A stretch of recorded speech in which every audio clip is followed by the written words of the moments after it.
procedure this morning, we'll start this morning off with a hearing on the Sierra County Affordable Housing Ordinance.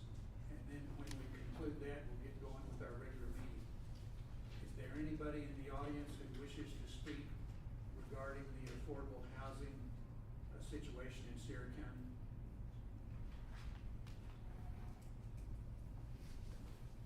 We don't have anybody signed up, do we? Okay. Is there anyone that wishes to speak on the affordable housing ordinance that we're gonna look at in the meeting?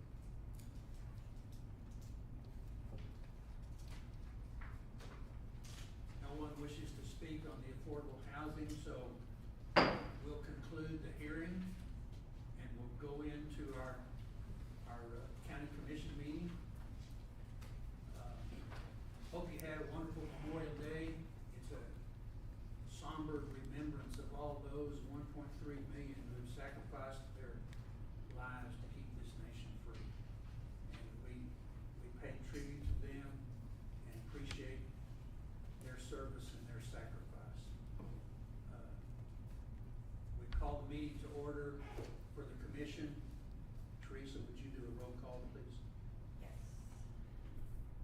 Chairman Jackson, Here. Vice Chair Hopkins via phone, Present by phone, thank you.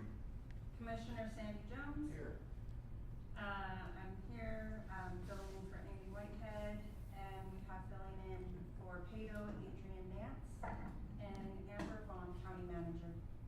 Mr. Jones, would you lead us in the pledge of allegiance? Absolutely. I pledge allegiance to the flag of the United States of America and to the republic for which it stands, one nation, under God, indivisible, with liberty and justice for all. I salute the flag of the state of New Mexico, the symbol of perfect friendship among united cultures.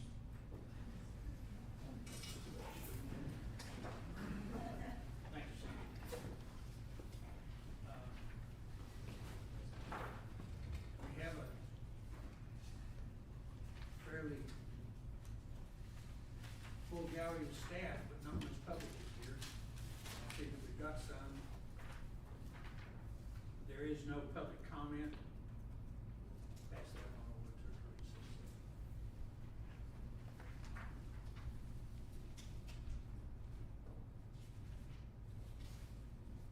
We do appreciate you each being here. We're gonna hear from Schneider Electric and also from our USDA Wildlife Services agent on in the meeting. We don't have any public comment, so we'll go right ahead. You've got the minutes from the last meeting. If you've had time to review them, are there any changes to the minutes? Mr. Chairman, should we approve the agenda first? Let's do the approval of the agenda. Thank you, Sandy. Is there a motion to approve the agenda as presented? Mr. Chairman, I would move the approval, but I understand manager may want to remove one item. Which item is that in? That would be under contracts, agreements, and procurements. Item C, I would like it to be tabled until next meeting. That would be- Road maintenance agreement with NMDOT for maintenance of AO 13. Okay, and with that said, I would approve the agenda. I second. Okay, I have a motion and a second. All in favor, say aye. Aye. Aye. Aye. That motion is approved. We'll go to the approval of the minutes for the meeting April 21st. Is there any changes on those minutes, or is there a motion to approve? Mr. Chair, I move to approve the minutes. Second. All in favor, say aye. Say aye. Aye. That motion is approved. No public comment. We'll go to the consent agenda. There's 4 items listed. Mr. Chairman, I would, move that we, approve the consent agenda A through D. I second. Motion and a second. All in favor, say aye. Aye. Aye. Aye, that motion is approved. Presentations and reports, years of service, Manager Vaughn. Thank you, Chair and Commissioners. We have quite a few. We have 5 today. Starting off in road department with 18 years of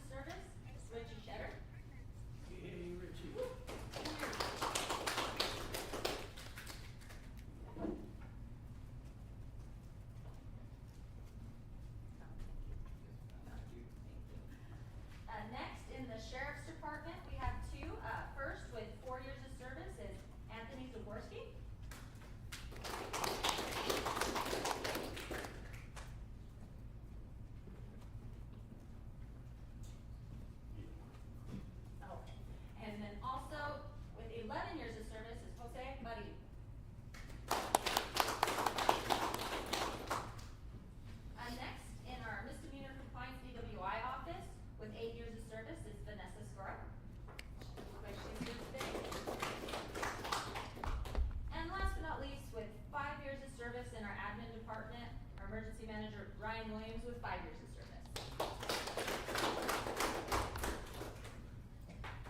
Ryan, 5 years. he's here. I made it to 5. Thank you, sir, appreciate it. That's all. All right. Thank you, Amber. It's always good to recognize the employees, especially those. Richie's been a long time. He's quite a guy. We'll start with reports, but we don't have him on the list, but, Ray, why don't you get up and give us a little summary of wildlife services and what you've got going on? Appreciate you being here. Thanks for having me. Good morning, commissioners and county manager. Those of you that know me, my name's Ray Pierce. I'm the USDA wildlife specialist for Sierra County. And kind of what I do is just help with livestock protection, any wildlife conflicts that we have in the county, a lot of disease work, that type of stuff. We wrapped up our ranch calving season pretty strong. It's probably one of the better ones that we've had as far as coyote work goes, so I'm pretty happy with that. I contribute that to, mostly some of the management stuff that we got going on, and it's just, I've been here long enough now that I know what's going on a lot of these ranches, but we've been having quite a few bear issues. That's why I've been working pretty close with Game and Fish on that. Just recently even in Elephant View, so we've been kind of notifying the public and going by to mostly RV parks over there, asking people to pick up their trash and that kind of stuff. Especially as we get into this busy season with the lake, to try to keep, bear issues under control on that. As far as wolf work, we did that one kind of high profile investigation, over on, in Turkey Run over there. That was kind of the big one in April. We did have a young dispersing male come down through Lake Valley. He did a little bit of damage down there.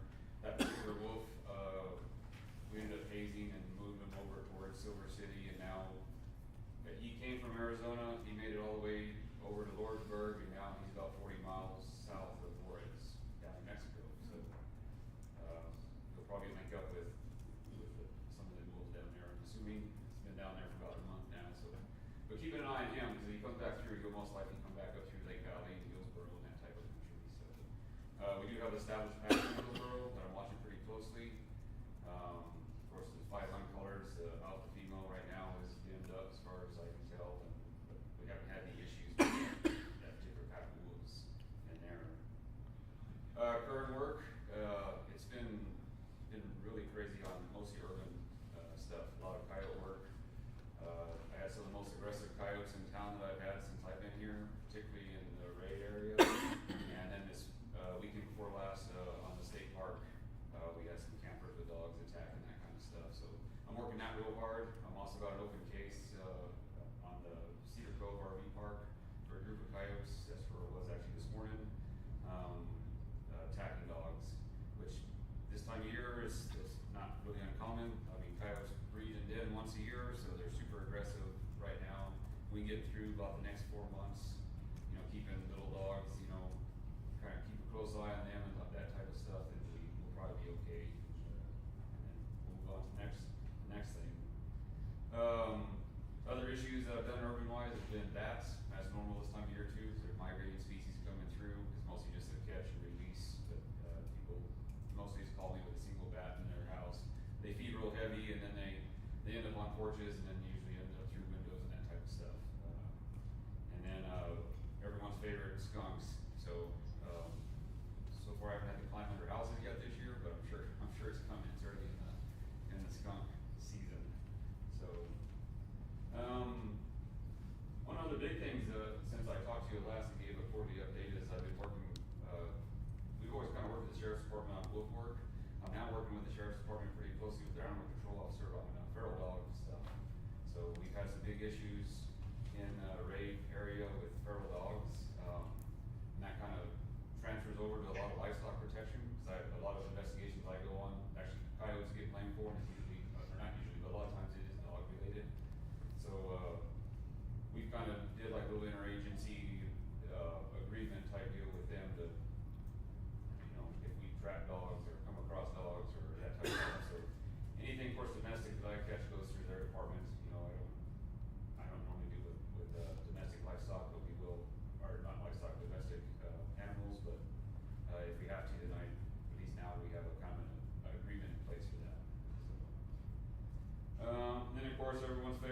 the disease stuff, the New World screwworm is, I think the last case I looked at is about 30 miles from the border down on Texas.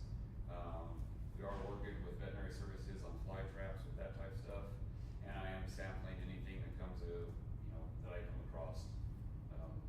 I'm sure we'll hear about it in Texas first, and then they're working it real hard in Luna and Hidalgo County and Doñana County, along the border down there. But as soon as that comes across, which we're expecting it to, then I'll keep you up to date on that. So not forecasting a huge issue in Sierra County. The only thing that I'm kind of keeping on is migrating birds that are coming up through, that can carry, that particular species. So with that, I'll entertain any questions if you have any. Questions, commissioners?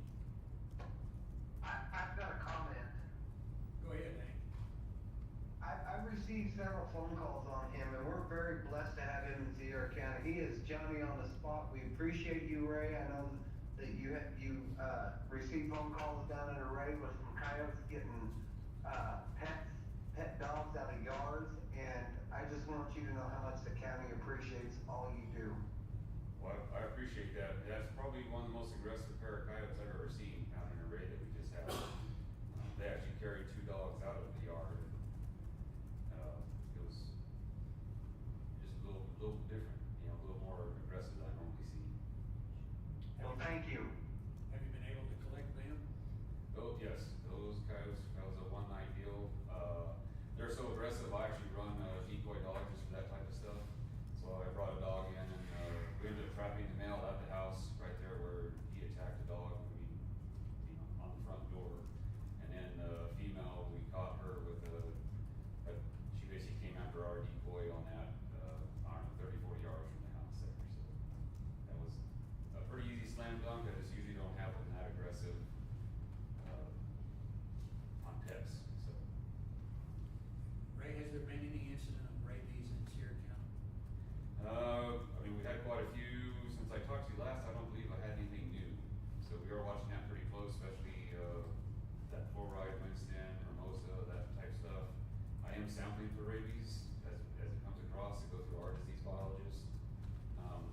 Most people don't realize, I'm a one-man, you hire me as a one-man show in Sierra County, but there's actually a big team involved in, I got disease biologists and all sorts of different specialists. And as I sample stuff, it goes through those offices and up through Albuquerque, and all that stuff goes back down to the county. So, but we are looking at that pretty close and working closely with the game department on that.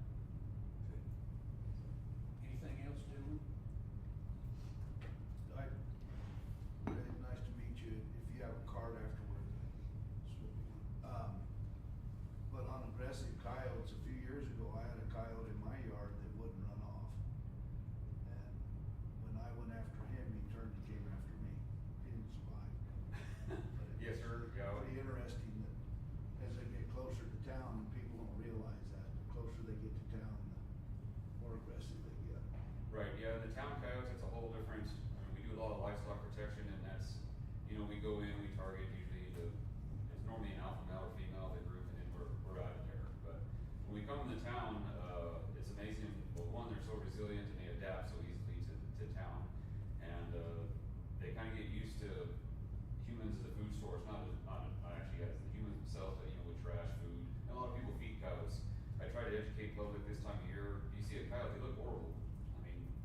But if you lived in the desert when 100 degrees, with a fur coat on, you look horrible too. So they're actually fairly healthy coyotes. So we always advise, please keep your water, pet food, that kind of stuff picked up. That's when we start getting the issues.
month, keeping up with our normal blading, repairing quite a few roads for chip seal. Last week, we chip sealed Gulf Estates, part of Molina Viejo, the Loma Circle, Desidera Estates, and did new chip seal over the dirt road out of Lost Canyon. The last week of June, we'll be doing another round of roads.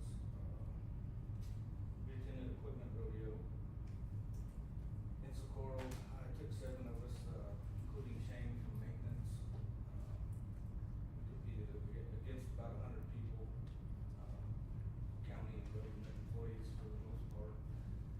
And we came out with 2 first places and quite a few top 5 spots too. So we did pretty good as a county. We did our inventory last week with Barbara, and seems like we found everything, so that's good. We had a meeting with, Southwest Council of Governments to review and rate some big projects coming up, using some TPF funding from the Transportation Project Fund. Our phase 3 of Sugar Sand Bridge was presented by, Josh and Sean Melville from Johanna and Houston. They did a great job, so hopefully we'll be funded, so don't have just to have the bridge over the river out there. And I'll stand for any questions. Questions, comments? Congratulations on the 2 first. You were one of those, weren't you? Yes, sir. And who's the other? Albert Pissarro. Good. Well, I think that's key. That makes better operators on the ground. So Yeah. good competition. Yeah, it's good practice. And I really like the chip sealing. That seems to help us move along in our maintenance efforts. That's good that you're focusing on that. So, thank you, Billy. Thank you. Ryan? Just call you 5-year Ryan. Morning, Chairman, Commissioners, Manager Bond. We are wrapping up our annual fire department inspections that are conducted by the New Mexico State Fire Marshal's Office, tomorrow in Winston, and then we will conclude that for the year. Everyone's looking good, making some improvements that they suggested. Just compliance and regulatory standards change pretty frequently annually. Also wrapped up the inventory for all the fire departments, with the help of Barbara Pincomo and Travis Outlaw there. That was a lot of work, we got a lot of items there. Let's see, we are pending adoption from FEMA for the hazard mitigation plan. Just got that email Friday. Now I need to draft a resolution for all the jurisdictions participating, which would be the city of Elephant View, Trooper Consequences, Village of Williamsburg, and Sierra County. And once those get the pending adoption from those local governing bodies, then we'll send it back to FEMA. It should be about another month or 2, and then they'll do final approval, and they'll kick out for publishing. That's a good 5-year plan that we all need, to receive federal funding. It's been a long process. It's been about 2 years from getting the grant to drafting and local input. It's been a long process, so looking forward to wrapping up that project. As of Friday, NREAP, we have a few little things to fix, but NREAP passes live. Fire and sheriff's office frequencies are live at this time. We are waiting, programming of the sheriff's office radios to include NREAP pass and lookout. We're just waiting on one antenna, which will get EMS and the sheriff's office. They sent us an antenna that had 1 output, we needed 2. The box said 2, but only had 1. So we'll get that wrapped up here in about a week, but great 4.5-year project finally coming to conclude. We did some testing on it, Friday from Emory Pass to, mobile radio in the sheriff's office and dispatch, and it came through really clear. So I'm excited to see the coverage for all of our units out there, and it's gonna improve our safety and accountability for our teams. And, wildfire outlook, it's great to see it monsoon seasons. We had a little teaser yesterday. Some very slight chances today. June is still showing a normal potential, for wildfire, with hopefully with this super El Nino that they're predicting. Hopefully we get some late June, maybe early July precipitation, but I don't believe it till I see it. But hopefully, at least we're getting some kind of pattern, a little bit better than last year. But, yeah, fingers crossed, we get some moisture, because we need it, across the nation, really.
Ryan and Travis out by installing a couple of Starlinks, one in Monticello and one in Cochise. Those are all up and running, they got full internet out there now. Keeping up with the ball field down in Ray, the grass is looking really good. I'm trying to get them to remove that center field that the leagues use, so we can mow that center out and keep the grass looking good. The rest, they're done for the season, so trying to get that removed out so we can keep it up. If not, it blocks the water and starts killing the grass because we can't get water where it needs to be. But everything down there is looking pretty good. Everybody's been pretty happy with it. We've kept up with weeds around the fairgrounds and all of our properties. We're trying to stay on top of everything, keep it looking good. As far as that, I'll stand for any questions. Questions, comments? Your efforts are appreciated. Courthouse is looking good too, so thank you, Ernie. Is it Mickey or Michelle? Come on up. Never in trouble. It'd be Michelle if you were in trouble with. Michelle, I'm in trouble. Yep. Good morning, Mr. Chair, Commissioners, Manager Vaughn. Last Friday, we had, our last dispatcher, John Turner, graduate from the Law Enforcement Academy, now certified dispatcher for SCRTA. So our dispatchers are certified, we're pretty proud of him. We have an EMV license and he is good to go. I attended, the APCO NINA 911 conference, a week and a half ago. Met with all of our vendors, we're on a go. In fact, we're starting, I do believe this afternoon and tomorrow, we're installing our domain and then getting ready for, the quotes just came in for the upgrade on the 911. Had discussion with TFA, so we're on track with that, and that's about it. Busy weekend, huh? They were quite busy, not as busy as people-wise at the lake, but that didn't stop the calls. Unfortunately, we had a lot of firework calls out in the residential areas in Elephant View, which was a little disappointing, but they were big fireworks. So they kept them busy on those, and we receive all the 911 calls from the lake, so we got all the lake traffic. But then you have to transfer them to the. Depending on the situation, SCRTA, if it's a medical call or a fire call, we stay on the line because that's our jurisdiction as far as law enforcement, but then we inform New Mexico State Police, but we basically kind of do all the work on that part of it. So they were quite busy. Appreciate your help. Thank you, Mickey. Manager Vaughn. Thank you, Chair, Commissioners. I have a couple updates. One, we're getting some big projects started to go out to bid. The Hillsborough Community Center, we will be doing 3 big projects out there next year, which includes the kitchen, the stucco, and some additional windows and doors. The other one is the Emergency Operations Center. We're gonna start that project from the new fiscal year, as soon as we get that agreement. I did receive some good news, both Senator Heinrich and our Representative Vasquez, I submitted a project for the Hillsborough outfall channel to them for congressionally directed spending, and they have both recommended it to Congress for funding, so we'll wait and see if that happens. And with that, I will stand for any questions. Questions or comments? Good report, thank you. We'll go to Schneider Electric Solar Project. Sir, come on up.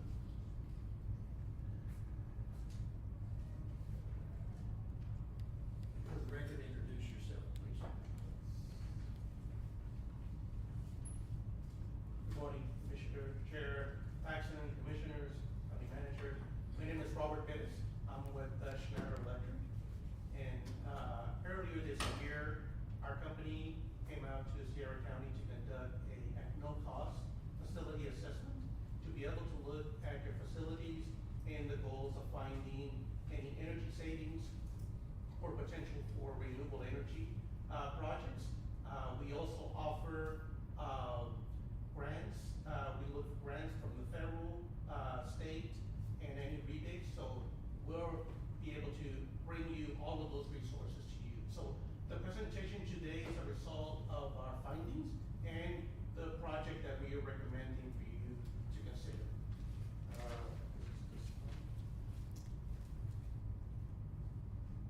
So I'm just gonna go really quick through the process.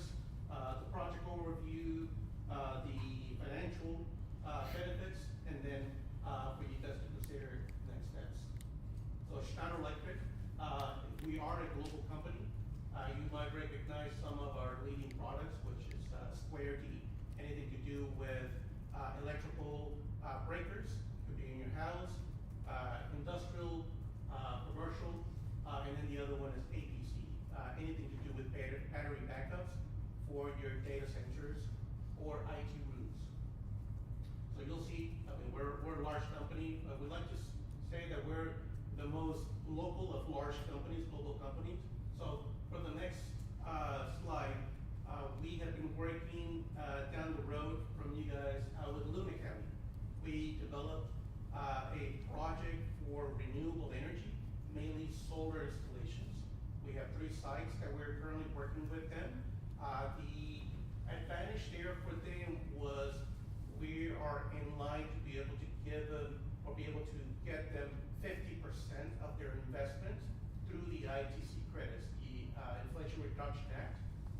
Because of the location that Luna County resides in, they qualify automatically for 40%, and then we help them apply for an additional 10% for the Low Income Community Act. So they have applied last year, and then we helped them again for this year because they had 3 different sites. They were both approved, so they're in line to be able to get 50% of their investments back. And the added benefit is that once we get the project going, they'll be getting 60 to 70% of their energy reduction for those 3 sites reduced, because now they're going to be able to use the energy coming from their solar panels to be able to offset that electrical consumption. So you'll see that we do have many years in the industry, more than 34 years. Just a point of reference, I started with this department back in 1986. So it's been a minute since I've been around doing this type of projects. I've been mainly working with companies, organizations such as yours that are public, K-12, public schools, municipalities, counties, and cities, and also higher education, colleges and universities. So I've been doing that for the last, I can't remember how many years those are, but more than 20, just to say. In New Mexico, we have qualified and are working under the New Mexico pricing agreement under the Energy, Mineral, and Natural Resources Department of the State of New Mexico. So if you would choose to move forward with us, you would be able to select us off of this pricing agreement that we already qualified for under the State of New Mexico.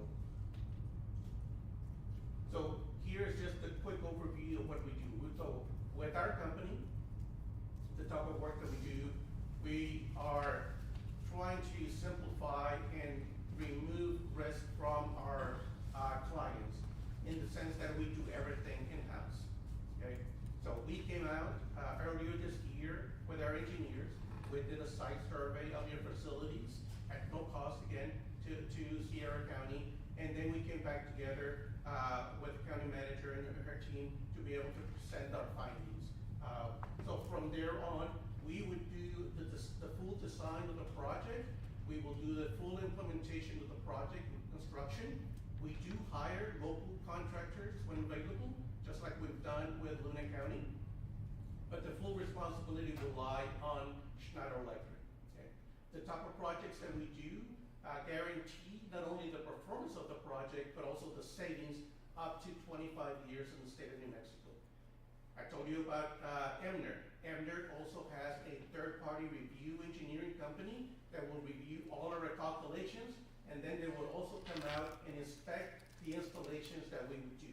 So you have an extra covering of make sure that the project not only gets installed properly, but on an ongoing basis, the savings that we guarantee to you will be achieved. Okay, and if those savings do not get achieved in any one particular year, Schneider Electric will pay you the difference. So that's how sure we are in the projects that we come and help you with. Okay? So thereon, we do have other teams that come after the construction is done. So it's not over for us once we do the construction, but we, on an ongoing basis, we will help you make sure that if the savings start going south, that you're not achieving, we not only tell you here's the results, but we come and help you to make sure that we get back the savings that we had calculated. If something went wrong during the installation, then we're the only responsible party that will come in and help you with that. So we will continue to do that on an ongoing basis in up to 25 years. The Sierra County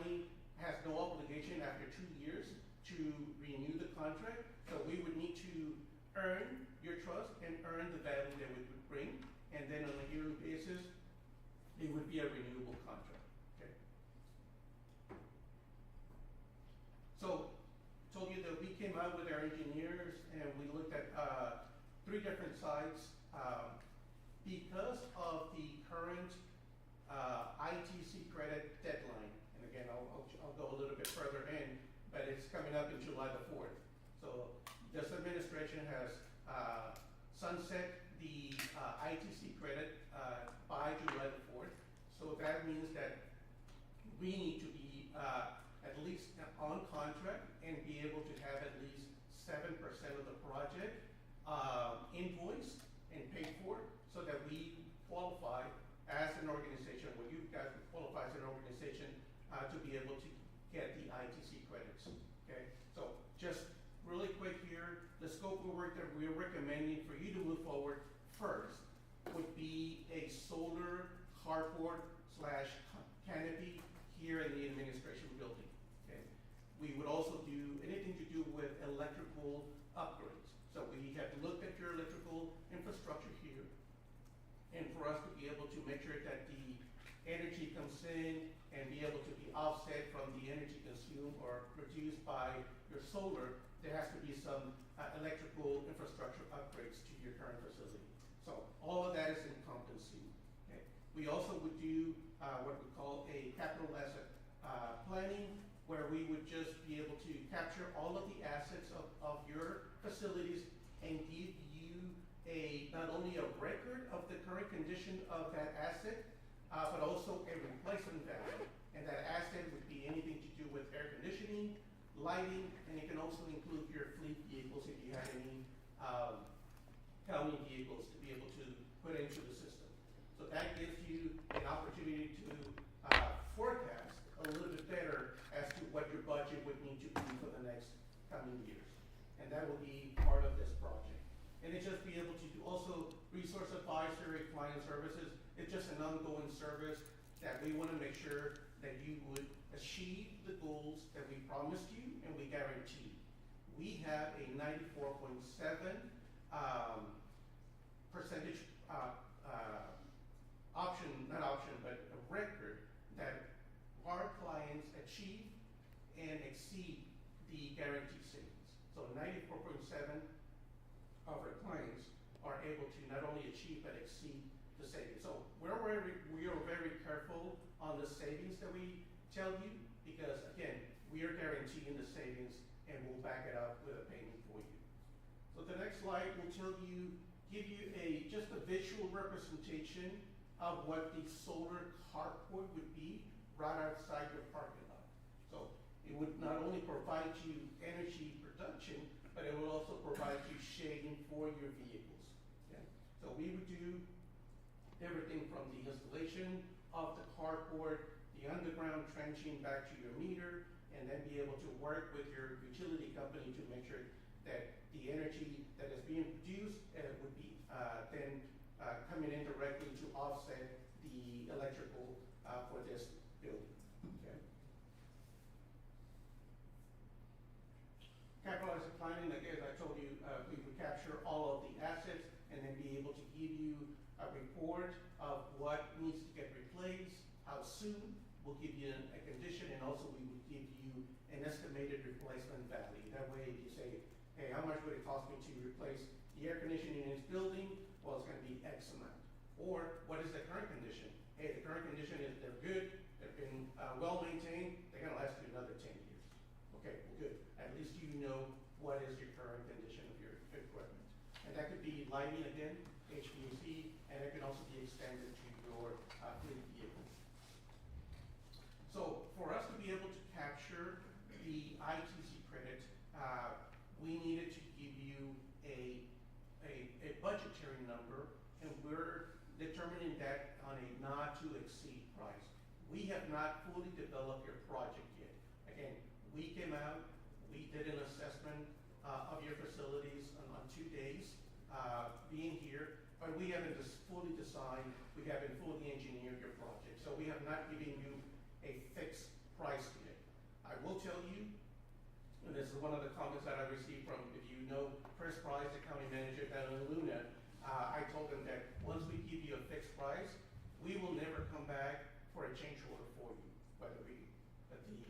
God forbid, that the taxes go up on importing of any products from outside the United States, that would never happen, but, we would be able to commit to you that price and never come back for a change order. And you can call, Mr. Chris Price down there, I just met up with him last week, and we're still under the same commitment. But for you guys to be able to take advantage of the ITC credit, we are proposing a not to exceed, contract of 1.25, for the solar carport at the administration building, okay? You are in line to be able to get, $478,000 of ITC credit. That includes a 10%, low income matter that you would need to, apply for, and we will help you with that. So we would be looking at 25 year to be able to pay back on this project.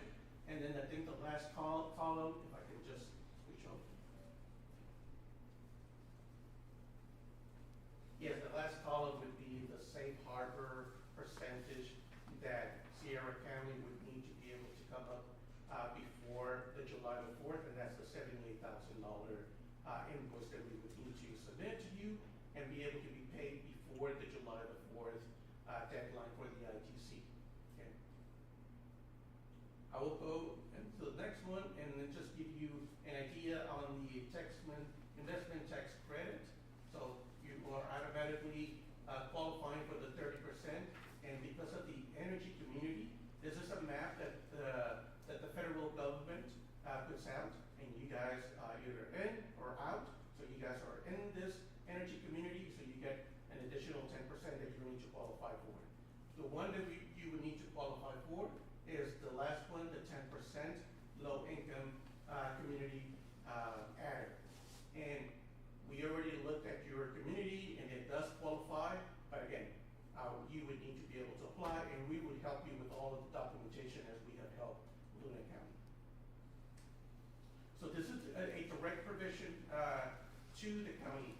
Matter Electric would not get the check, it would not be involved in any, middleman. It would be applied, we would help, Sierra County apply for this, and then Sierra County would get the check directly from the federal government, just like an IRS check we would get on a personal, tax. There are other state grants. I understand that the deadline is coming up really soon, and that you would need to make a decision, fairly quick to be able to move forward and be able to take advantage of the ITC credits. There are state grants that are available. One in particular is the ECAM grant, which focuses on energy efficiency and solar projects. The state has $20 million available. There you would need to apply, and we would not know until you are, interviewed, by this department as to how much money you would get. With the ITC credits, we automatically know how much that would be, but this one we would need to help you apply. There are another, grant, Great Modernization Grant that's also available. There they have, $7 million, available as state grants that we could also be able to help you apply for those. I'm gonna be up in, Santa Fe, in June the 15th, and I'm gonna be talking with these two departments as to find out how much money is still left over. They start this two, state grants started, in January of 2025. So it's gonna be on a rolling basis that, people get to apply, and again, this is for public, organizations such as yours that would be eligible for this type of projects. Just to give you an idea of what we did, for Luna County, and it was, again, they did have other, projects which they first contacted me for. They wanted to replace their lights, they wanted to replace their air conditioning units, but when we presented to them the opportunity to be able to get almost 50% back on their investments, they chose to go with this first, with the solar project, and then be able to, they're looking at being able to get almost $2.5 million back in ITC credits by the end of next year. And then after that, they told us that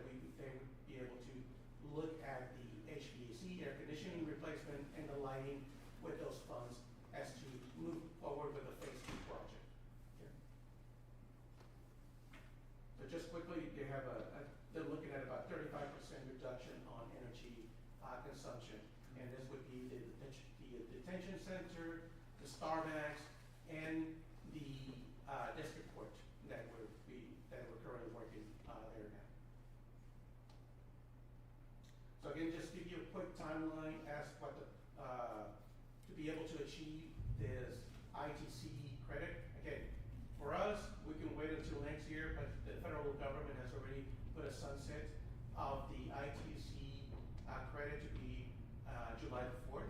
So for us to be able to achieve that with Sierra County, these are the steps that we would need to be able to work with you and be able to get to make sure that we would be able to achieve the safe harbor by July the 4th. Again, you can choose to move forward with the ITC credit opportunity, or if you choose to be able to say, let's look at state grants, we are more than welcome, or we are more than welcome to help you be able to apply for those. Again, those would be on a application basis, and we don't know exactly how much money we would get, but we understand that the timeline for the ITC is upon us, but we wanted to make you guys aware of the opportunity, and if you choose to be able to move forward with the ITC, we're ready to help you. So I'll stop here and see if you have any questions. Questions or comments? Who would guess I'd have questions? Yeah. So I got a couple of questions, and maybe this is for Amber or you, but on the ITC credit, how, I mean, in our world, we get a tax credit. Doesn't always mean that there's cash back, so how does that ITC work come to a county government? Yes, it would be in the form of a check directly to the county. I know that provision changed about 2 years ago, where before a organization such as yours that don't, put an income tax return per se to the federal government, even those organizations like yours were able to get into this provision, into this ITC credit, to where the check would be directly to the county. Now that check doesn't have to be allocated to do any more projects, renewable energy. It just comes as a form of a check directly to the county, and you guys can do with that money whatever the county chooses to. So you might have answered it, but in our world, and I mean in the private side, you have to have a tax burden that would warrant the check coming back, and so is it not a investment tax credit, or is it just a direct payment? It's a direct payment. Who owns this project when you're done with it? Does the county own it?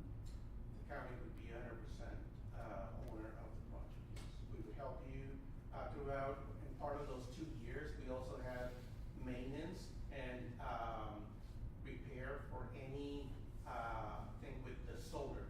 Those solar panels need to be cleaned and maintained, but with the first 2 years, we hope that we can also train your maintenance department to be able to do the process yourselves, and if not, we can also offer a service agreement moving forward. But we wanted to make sure that we limit the risk that the county would embark with a new project like this.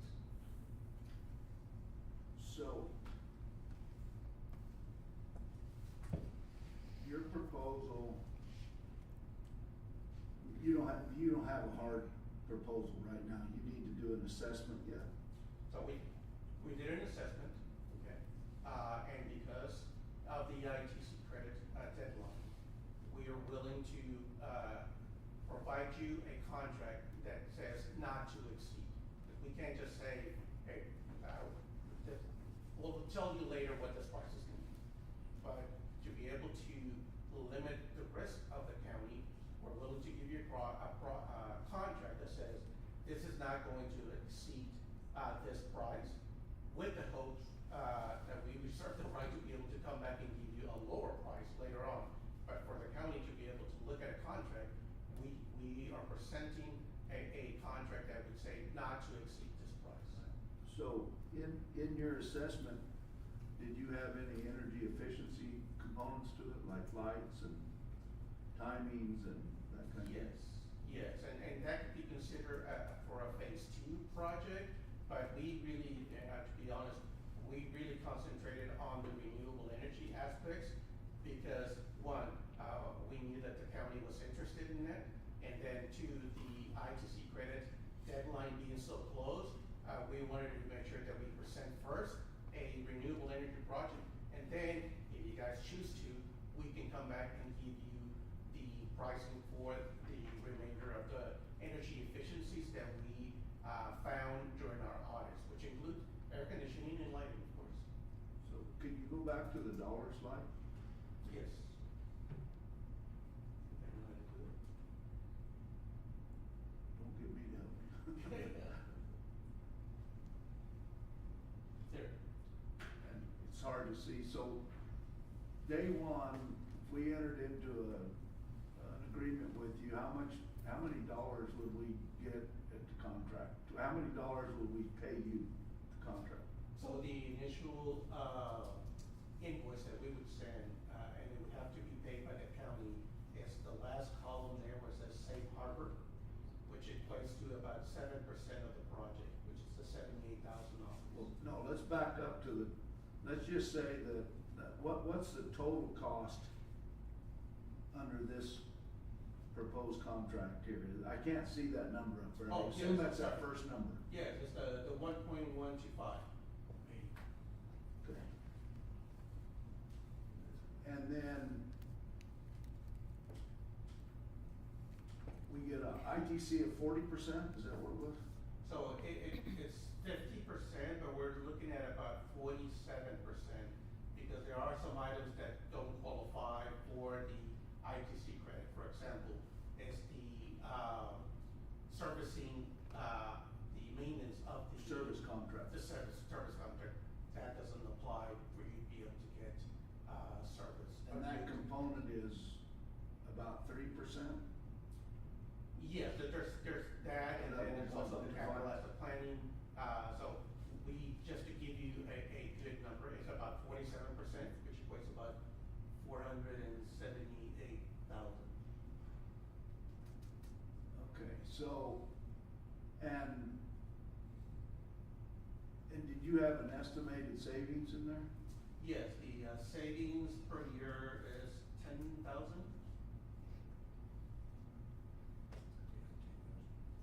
Yes, $10,000 per year. So for 1.125, we'll save 10,000 a year over, what's the life of the project? 25 years. And then its value is what? The value for, Does the savings go away? I mean, are your panels wore out by then, or? so the panels are, the life of the panels is 25 to 30 years. Okay, so the 1.125 saves us 10,000 a year In electrical savings. in energy charge. Energy, yes. But you get 47%, from the ITC credits coming back directly to the county. And then we have a project that would have to be either rebuilt, redone, or something. Maintain. Well, yeah, but I mean, the solar panels don't last beyond that, right? 30 years, that's the life of a current, panel, solar panel. Yeah, so what kind of, at halfway through it, what kind of efficiency would the panels have? So, yes, so the panels themselves will not need to get replaced right away. It's like, with your EV, cars, the battery just, produces less energy. Right, but you'd agree that there's a declining efficiency in the Yes. panels, so Yeah. halfway through it, Halfway. would we still be realizing the 10,000, or are you factoring in some kind of We are. increase in kilowatt hour rates? We are factoring. Is this 100% today's rate, or are you factoring in some kind of future rate? So we are factoring future rates with the 4.5, utility escalation. You'll see that, note at the bottom as well. So you're figuring 4.5% per year? Yes. And what are those doing now? What are the rates? What are those average rates doing today? So it just depends what, utility company you have, but. Nationally. Nationally, yeah, nationally, it's between 5 and 6%. Yeah, I was gonna say between 6 and 11. Yeah, they're much higher, but we're, I do track that, so. And then so Sierra County would be the owner. yes. What is your actual title in this? Are you the contractor, are you a developer, what are you? We're the top. So we are a general contractor. But we also are the company that will guarantee you the savings. So it would be a single source of responsibility for this project, from the audit to the engineering to the installation and post-construction, be able to guarantee you the savings moving forward. And so you're a contractor in the state of New Mexico, We are licensed? licensed. Yeah, we're under the New Mexico pricing agreement with Emner, and you would be able to select this off of the that pricing agreement. The reason I ask about the licensing is that I did have an experience one time with a smart metering component where a company came in and accepted it. The utility accepted it, but they weren't a licensed contractor. Yeah, no, that's a problem. We've been here for the last 3 years. That's when we got our statewide pricing agreement. And we do also offer smart metering and anything to do with wastewater projects efficiency. But we're a very serious company, so we make sure that all our dots are crossed, T's met. So we would not be here talking to you if we didn't have all of our roles in the done. And again, you can go and reference down with Luna County. We're in the process of completing their project, hopefully before the end of the year. But again, we do everything and we do it by the law. I got you. I just wanna be abundantly clear on the contracting licensing, cause you keep referring back to a statewide price agreement, and that doesn't necessarily make you a license. So you have an EE 98 contracting license in the state. A general contractor license in the city. Well, but under the rules, if there's a certain amount of work that you can work, so you're saying you may have a GB license. Yeah, and again, just like going into IT world, I don't wanna misspeak and be able to tell you exactly what those are, but we have a selected scope of work, anything to do with energy efficiency in existing buildings. We are a general contractor, and we also do smart water meters, so we also install them, and then we cannot come in and tell you that I'm gonna build you a new building. We're not that type of general contractor. Okay? But we are a general contractor under the state of New Mexico to be able to do the projects for energy efficiency, which includes renewable energy projects. Okay, so again, I hate to just belabor this, but Yeah. I wanna be absolutely confident that you could tell me you're a licensed contractor in New Mexico, and in order to do the project that you're looking at, you would have to have an EE 98 or electrical license to do the work. Under a general building license, you wouldn't be eligible to do the work because you would have to do a certain percentage of it under the GB license, if that makes sense. The majority of it would have to be under the GB. So what would your company name be under the license? Schneider Electric. And it'd be headquartered, So we're global headquarters in France, but we are headquartered in Nashville, Tennessee. And I can get you those general contractors. I would need to go back to our engineers that have the authority to stamp drawings and do all of the project and get you all of that, but I can get you that today. let's talk about, what you do on the local base. You say you use local contract where you can. How does that, on Luna, how does that shape? Yeah, so it's working out well. We do have a contractor that is helping us with the installation of the electrical portion of the solar installation. Okay. But they are under us. We manage them. We make sure that they have the right insurance, the right, credibility to be able to come into your sites. So we are, and we'll look at all of the paperwork. So we vet those companies. So when we come out to a project, we always have a site supervisor, which Schneider Electric, employee of ours. We don't sub that work. We make sure that everything's done, by our own engineering and design. So anything to do with subcontractors, we would love to be able to subcontract, local, but we would be the sole responsible company for the whole project.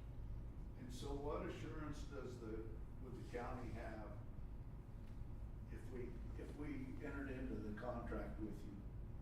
What assurance would we have that all the subcontractors were paid and everything was, do you actually put up a performance and payment bond for this? We do. We do.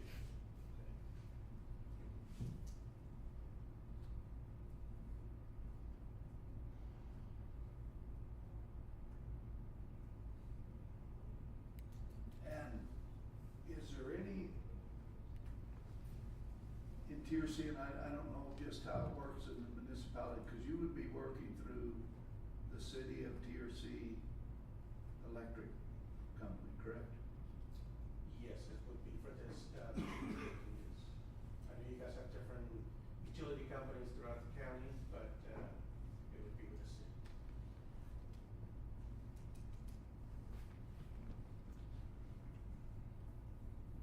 And now I guess my question would be to Amber. So there's a pretty short fuse on this.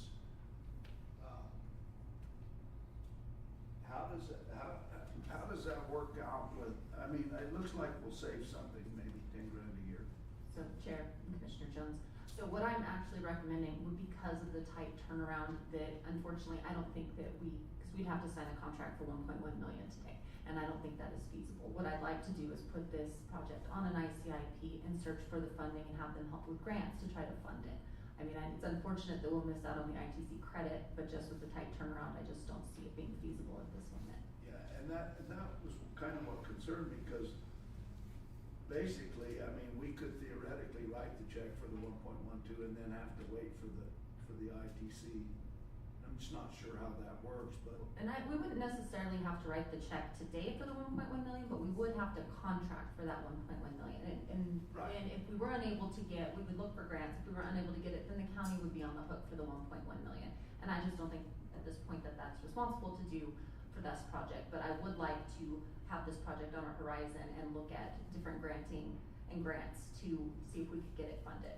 Yeah, I'm not trying to be against your project. I've seen a couple of these go south in a role I had before. And so those were some of the questions. I appreciate your. Obviously that I had. Yes. So this would kind of push into the following year. Yes, sir. Okay. Good, well, listen, I appreciate you answering those. Yes, sir. Especially, and Amber, thanks for bringing this up. Appreciate one of the things that we sure want to, we have a pretty good load here in Sierra County, and, we want to make sure that we are good neighbors with our city who provides that to us, right? So, and I guess, is there any way that it helps the city utility that actually provides our electricity? Is there any benefit to the city through a project like this? So, you're going to be paying less, energy to the utility company, so, maybe that will take a burden off of their, generation of power, but,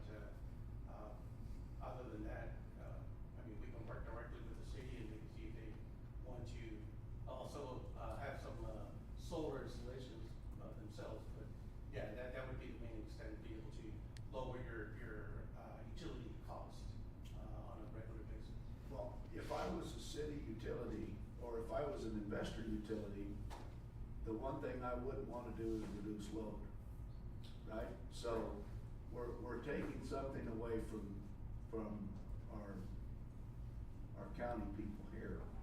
And just without being,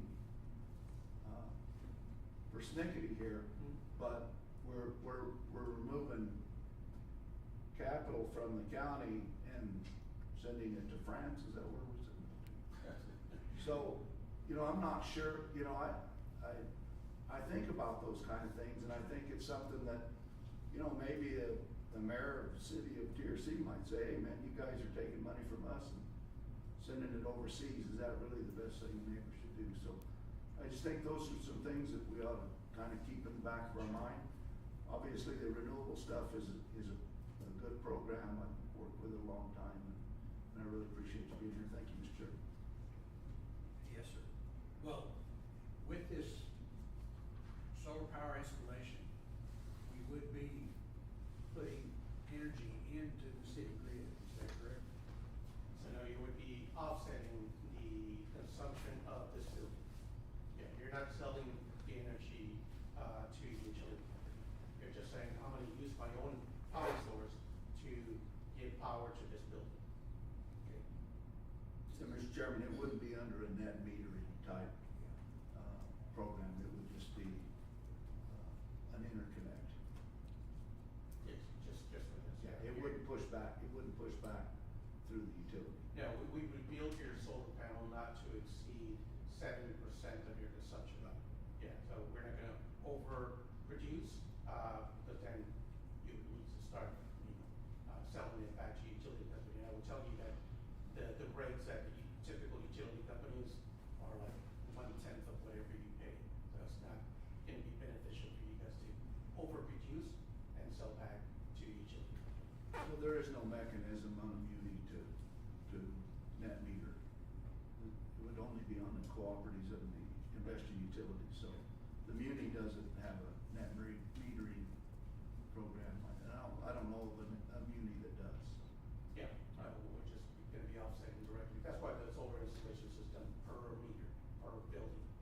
We're not saying whatever consumption you have for all your buildings, is going to be offset. It's just gonna be for this, specific, administration building. Well, I think with the focus on clean energy, it's just another step to look at it. And that's all we're doing today is looking at it. We'll see if Amber can put this into our investment capital plans for the future and see if we can develop something. Hank, did you have any comments? No, sir. Okay.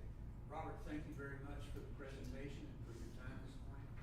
We're glad to have you here. Thank you, appreciate it. We'll move on to the Board of Finance and the April 2026 reconciliation. Any comments or is there a motion? Mr. Chair, I would move we approve the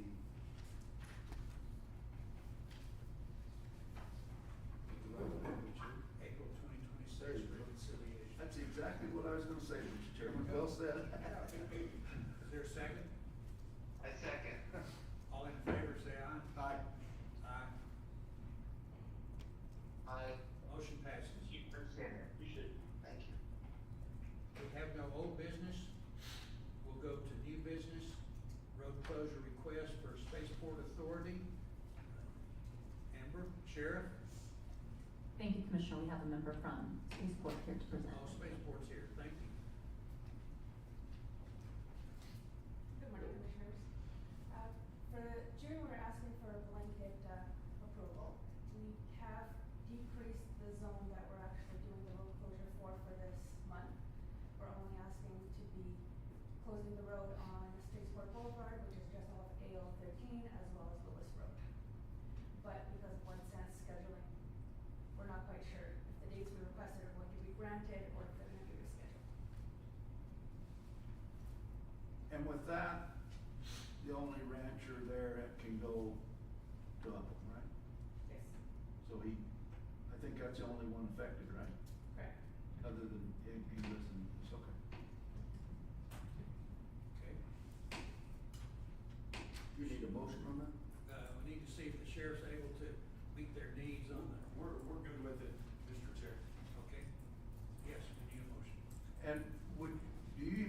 sheriff for that We do short because floater? it is a county road, Oh, and we're not able to close it, block it Okay. ourselves. Mr. Chairman, I would move the approval of the June closers spaceport. Is there a second?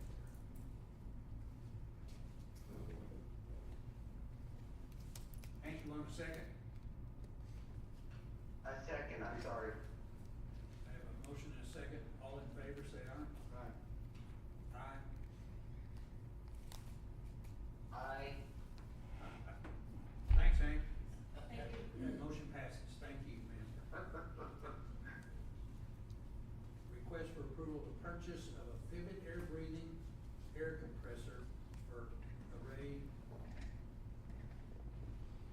Dairy Volunteer Fire Department. Ryan? Yes, over the weekend.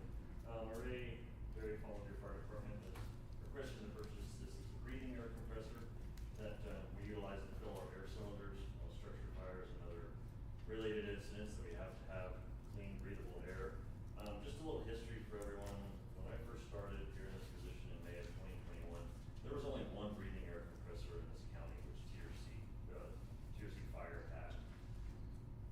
Coordinating efforts to schedule times to fill up your bottles, your air cylinder bottles for SCBA units, it's hard, it's a challenge, especially with one compressor in the county. Especially when you have an active incident, you're needing air bottles now. We have 30 to 45 minute bottles. Currently, when you fight a fire, you're expending that air in about 10, 12 minutes. Just because of the effort, and what's happening on that scene. So when they say 45-minute bottle, no, you're getting this. So it's really hard. So we actually revived the breathing air compressor in Winston at the chloride department, which helps our northern zone. Los Colomas, purchased one, and I feel it would be very smart for us to have one in the southern portion of the county. That way it spreads out, our capabilities to fill these air bottles. When, each department has roughly about 12 to 16 air cylinders in the department, they go really fast when you have, a structure fire or a vehicle related incident, especially on the I-25 corridor with our commercial motor vehicle traffic. The fire marshal's office approved this expenditure, for the Ray Druid Volunteer Fire Department, and, we'd like to get it completed before the end of the fiscal year, because we have some funds that we need to, encumber. Any other questions on this purchase? Are these funds from the Array Fire Department? Correct, they're fire protection funds that are received annually for their allotment. And the $75,748 for the purchase, install, getting out compliance and air sampling, that's all included in that price. We've already checked out the, service load for electricity in the building, and it's compatible with the compressor that they'll be installing. Good deal. Any questions, Commissioner Jones? So is that a competitive bid? So this is on statewide price agreement, through MES. We utilize them for a lot, just because they're the ones that will actually come out to and do our quarterly air samples. We need quarterly air samples for all these breathing air compressors, within the county. It's quite a task. We have them scheduled to come out, and it's nice because within a couple of days, they'll hit Winston, chloride, they'll hit Los Colomas, this one here, if we get this one in Array. And those quarterly air samples are something we have to have posted on the compressor and within our records for liability reasons, to ensure they're getting safe quality air within their machines. They're pretty complex compressors, about 4-stage compressors, which bring up PSI right around 8,000 in the bank, and we put about 4,500 within our cylinders. So they're just not a normal Home Depot or compressor. Yeah, I'm familiar with it. But is that, on the statewide price agreement, is that competitive if you'd have gone to a bid? Yes, sir. And MES, too, to let you know, they bought out a lot of companies recently, locally and nationally. So our other, like Artesia Fire, we had purchased one of the back, they're no longer selling that. Their company's kind of, slowing down, I would say dissolving. Some other LM Curtis, we used to utilize to purchase these. There was some not good performance on, air sampling, so I don't utilize them anymore. MES has been really, reliable, and they're doing a timely job on all this too. But yeah, statewide price agreement, to answer your question, yes, sir, this is a competitive price.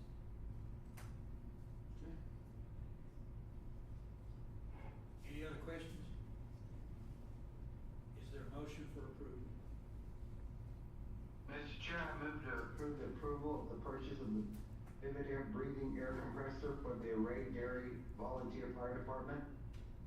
Second. Moved and seconded, all in favor say aye. Aye. Aye.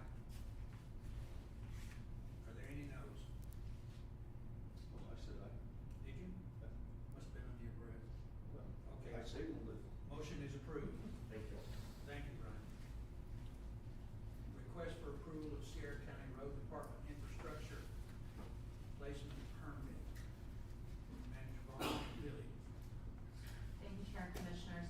I'll get it started, and if there are any questions, Billy can handle those. So this is a request from the Garfield Mutual Domestic Water Association and Sewer to do a infrastructure to cut our road on Chili Plant Road.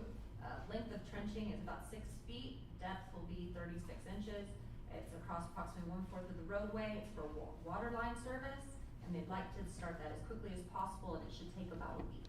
With that, myself and Billy will stand for any questions. Yeah, that's pretty much sums it all up. The water line runs straight down the road, so basically you have about 6 feet out to put the water service in. Usually we do a pretty good job of matching the road back up, but I'll definitely be out there to check on it. Okay. Any questions? Hearing none, is there a motion? Move the approval, permit 2026-0526-01. Is there a second? I second. Moved and second. All in favor say aye. Aye. Aye. Motion is approved. Thank you. Could I just ask a question? This is under this new ordinance that we have, Yes, sir. and did they actually post a bond? Usually we have, I think it's $125 permit fee, and that is what we have, and included in the packet, I believe, is their insurance. My recollection is there was some kind of a bond post.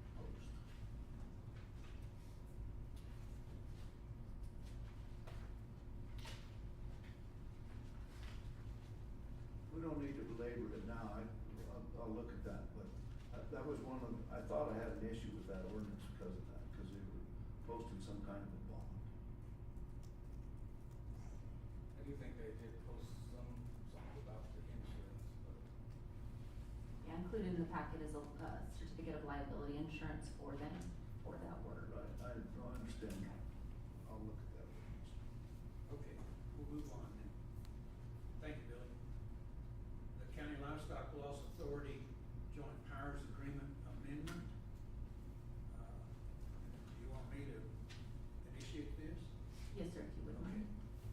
We did an amended joint powers agreement just recently, but this agreement, we found that, the County Livestock Loss Authority, has something else that we need to consider. Right now, the existing agreement says depredations from Mexican wolves, period. We have, the Colorado wolf or the northern gray wolf, who has, made a number of incursions into New Mexico in McKinley County. And, the Fish and Wildlife Service has tracked in coordination with New Mexico Department of Wildlife 2 wolves and returned them to Colorado. There is a probable depredation that's due to the northern gray wolf, and under the current joint powers agreement, we cannot pay depredations for that activity because it's Mexican wolf only. So this agreement, Adrian actually drafted this agreement, and it includes Mexican wolf and gray wolf anywhere depredations occur in the state. Is that kind of an accurate summary, Attorney? Yes, sir, that is an accurate summary. This was also approved by the Board of County Commissioners of Catherine County 2 months ago. There are a few slight changes in this version, so I believe that it will be considered again by Socorro County on the 9th and then Catherine County on the 10th. Of course, all 3 counties have to agree, and if all 3 counties do agree with this version, then it would also need to be approved by the Department of Finance and Administration to go into effect. Yeah, this is critical, it's moving forward, this is a journey, and the County Livestock Loss Authority, under our original, organization and agreement, is to compensate ranchers for livestock losses due to Mexican wolves, and now the northern gray wolf. We'll see more incursions, and that's gonna be a problem for the northern four counties where livestock operations, and we want to be able to take those, the investigations are still being done by Wildlife Services, and under the, County Livestock Loss Authority, depredations are paid for in full, as are probables. The probables are paid for out of the county or state monies, so we want to extend protection to those ranchers in the north or wherever wolves may occur in the future. Anything else to add? No, sir. Okay, any questions?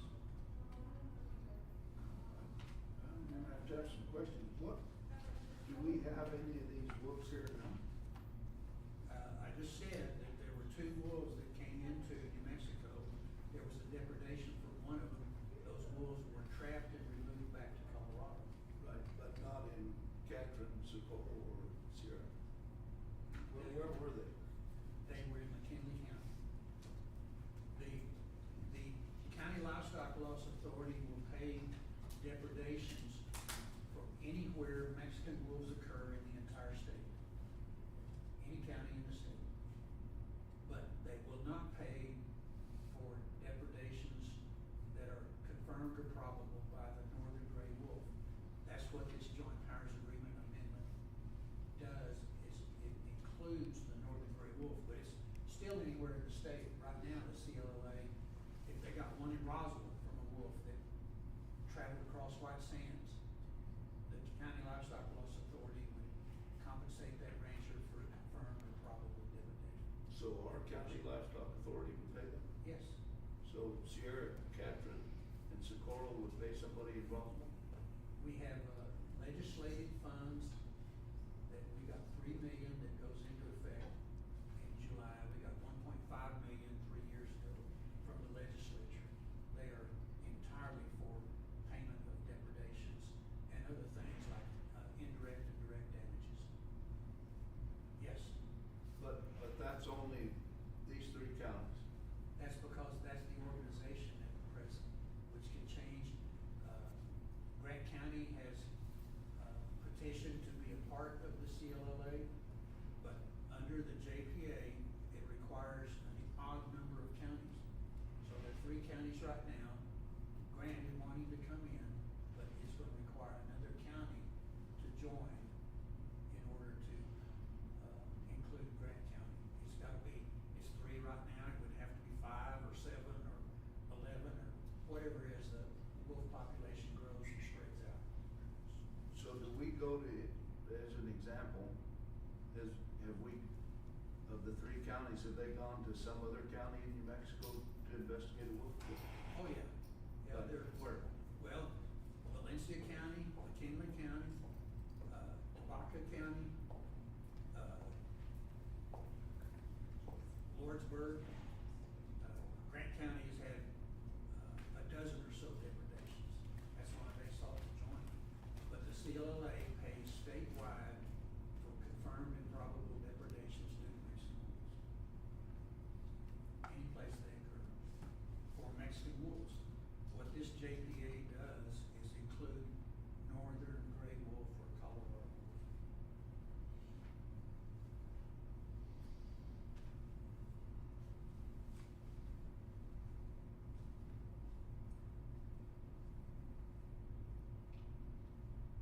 I'm gonna ask another question then, I guess. So, we have, our 3 counties have someone on the payroll that does the investigations, correct? No. No, we that's don't. all Fish and No, not Fish and Feds. Wildlife Services. Ray Pierce and his cohorts. Okay. USDA Wildlife Services. They are the only agents that are authorized to investigate for confirmed depredations.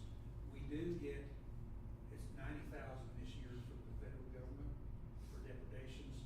We've already used that up. We're now using money off of the state and the county funds from the CLLA to pay confirmed and probable depredations. And so on the county funds, how much have we put, is the Sierra County put into that fund? We put $100,000 in 2023, as did Socorro and Catron, and the current balance is a little over 70,000 from that original 300,000. And so, the three counties that put the money in, plus the state, right? The state's put in 1.5 million 2 years ago, and 3 million effective July 1st. They're gonna put a 3 million. That was this last legislative session. And so has any Sierra County, Catron, Socorro County paid any of that money, that their 100,000? Has that, any of that money gone to a county outside of it? Yes, it has. So our county, our tax money would go to pay for somebody else's Wolfkill and McKinley or wherever that would be? The confirmed depredations are paid out of the state or the federal, the 90,000 that comes from the federal. It's the probable depredations that are paid for by the county's money and for administration. One of the things on the state funding is there are no dollars for administration in that 1.5 million and the 3 million that we will get in July. So the administration and overhead have to come out of county monies, and that's what Sierra, Socorro, and Catron have funded. And have any of the 300,000 that we've collected gone to any probable kills in other counties? Yes. So are those other counties participating at all? No. Then why would our citizens pay for a deprivation in somebody else's county? Well, I guess that's a question that, the idea of the organization of the County Livestock Loss Authority was to provide ranchers compensation for depredations from Mexican wolves. Not, and I can't give you an exact figure of especially what's occurred outside of it. There have been a number of depredations, both confirmed and probable, in Grant and Hidalgo County. And those have been paid out of the funds available, which are federal, state, and county. But as far as putting a dollar amount to how much that has been, the idea is that the CLLA compensates for depredations.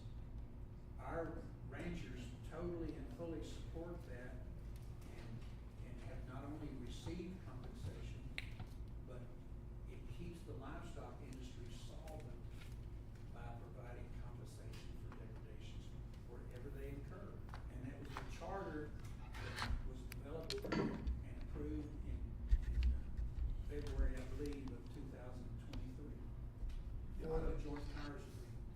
I don't think anybody's arguing whether or not that there's an industry need. I guess I have just a fundamental issue if Sierra County tax money, because the state fund and the federal fund only pay for confirmed kills, right? State fund will pay for probable as well. It just depends on which fund is available and how they're used. Well, but the feds pay for a certain, do the feds pay for all of the probables? Yeah. I mean, all of the confirmed? No, they pay until the money runs out. And at today's current prices, that money runs out, it's already spent. And we're just now in the midst of the deprivation season. And that will go through the end of the fiscal year for the feds before they can get any more. Which is July. No, federal is October. October.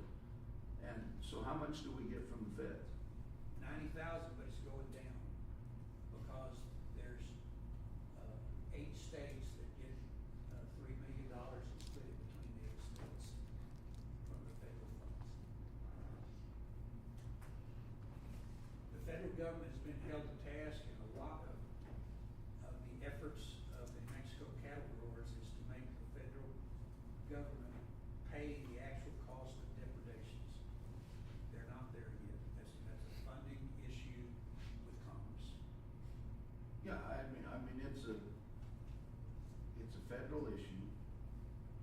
I agree, but Jim, I just have a concern if Sierra County taxpayer, where does our money actually come from, our 100,000? What fund does that come out of? That actually, like, right now we have that scheduled when we come through the budget adjustment resolution. This is just the JPA, just to clarify that. That comes out of LACTIF, which is the Local Area Tribal Consistency Fund that we received a couple years ago from the federal government for COVID. It was basically a PILT money, payment in lieu of taxes. So the 100,000 that we've already contributed came out of COVID money? It came out of, well, it's not COVID money, it's called LACTIF money, and it was basically advanced PILT money that came to counties after COVID. It was a one-time payment, and I believe we got 6 some million at that point. I can't remember the exact dollar amount. So it comes out of our PILT payment? LACTIF. It's lactic, it's different than PILT.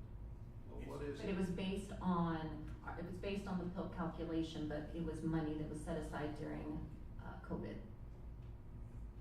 It was a Biden initiative, the money never goes away. We currently have about $3 million left, including investments. And it's not tax dollars, it's money that was funded from the federal government during COVID, but it's kind of the American Rescue Plan. It's local area, counties and Tribal Consistency Fund. consistency funds. It is not tax dollars. Well, it's tax dollars. It is not. Well, it didn't fall from heaven. It's tax dollars, any way you look at it, so. In essence, it was a one-time funding from the federal government that the money does not have a timeline life where it goes away. We are able to spend that money for the things that we see. It's not encumbered, it's money that we can use, much like the general fund, but it's lactic money. The only thing that you cannot use it for is for lobbying. And it was, American Rescue Plan appropriated $2 billion to Treasury across fiscal years 22 and 23 to provide payments to eligible revenue sharing counties and tribal governments to use on any governmental purpose except for lobbying activity. Yeah, and my point, Sandy, is that if you look at tax dollars paid in either GRTs or property taxes, none of that money is being spent in the CLA. Yeah, of course, income tax, you gotta call that, but that's a whole different issue. Our residents are receiving direct benefits from the CLA compensation for damages from Mexican woods, and that will continue. So but those are competing dollars, right? I mean, we have 6 million, we got 6 million, we have how much left? It's a little over $3 million left. And so the other 3 million, like, where did that stuff go? So we spent that on we bought equipment. We've spent it on one-time, non-recurring projects. Remodeling the Van Patten building for the Sheriff's Department, buying road equipment and trucks. We've done a couple projects, and sorry, off the top of my head, we bought some software that needed to be done so that we could have things electronic. We redid our IT system here because it was failing and we needed new IT. So we bought servers and stuff like that. But it goes through the budget process. Yes. It's decided on by the commission.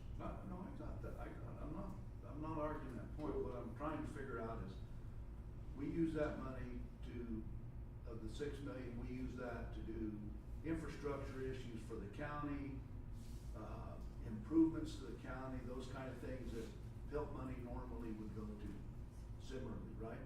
Yes, sir. In this case, we're asking to go to make a direct payment to an industry, right? No, we are considering a joint powers agreement amendment. I considering, I'm We trying have to a figure out. budget consideration later in the agenda. All right, I understand that, so I guess I can wait, I guess what I'm saying is if we spend some money out of that to go to livestock deprivation, we've already done it, we've put $100,000 in it that we know of, correct? And So- much of that money has been used for administration of the program. Okay. But some of it is available for probable cause and probable, But, deemed depredations. right, so, how much is the contract administration of that? Is that, how much is that? Amber, it's about 50,000 a year, isn't it? The administration, The administration for the administrator and. Let me pull up, I'm pulling up the budget right now. Yeah. But it, I think over the last 3 years, it's been about 50,000 a year.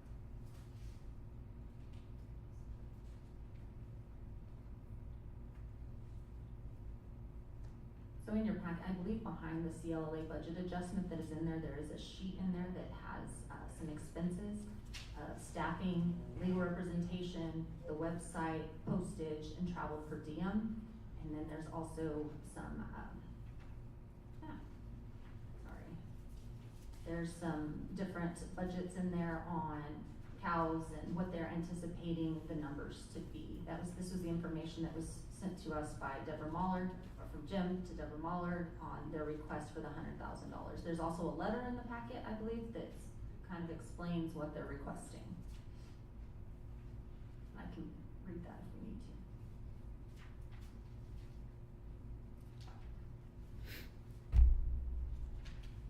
Do you want me to pull up those numbers on the screen? Maybe when we get to that item. So that's gonna be a discussion on down the line here today, right? Yes, sir. So let me just get off of that, I'll have some comment on that, so.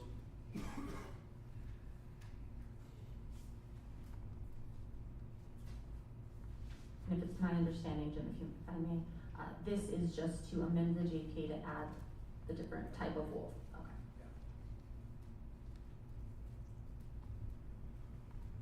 Well, my concern on that, and I mean, we could add the mountain lion to it, we can mount.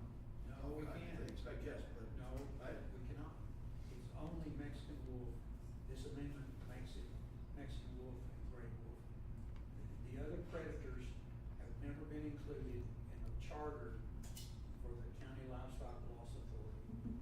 The organization was originated to compensate ranchers for depredations from Mexican wolves. So Adrian says there's gonna be some tweaking to this, is that correct? Mr. Chairman, Commissioner, no, the tweaking's already been done in the version that you have. So the version that you had is what is going to later be considered. Of course, it's up to this board if they'd like to adopt it, but if this board doesn't adopt it, then, it does take all 3 counties. So if one county says no, then, yeah, that's. They're primarily grammatical and word changes. It does not significantly change the document. And if you look in this, Sandy, all the things that are underlined are where the changes have been made. They're grammar, names, and spelling changes. They're not significant. There's really not that very many changes. It just cleans it up and I think Adrian did an excellent document. This is dotting i's and crossing t's pretty much. We last passed the previous agreement, and it was signed by Department of Finance Authority February 28th, so this is the amendment to that document. But it's a very simple change. It goes from only Mexican wolf statewide to Mexican wolf and northern gray wolf depredations statewide.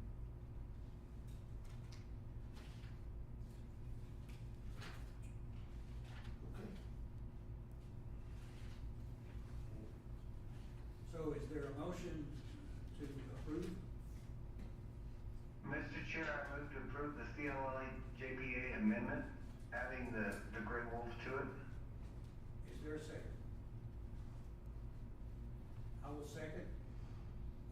favor say aye.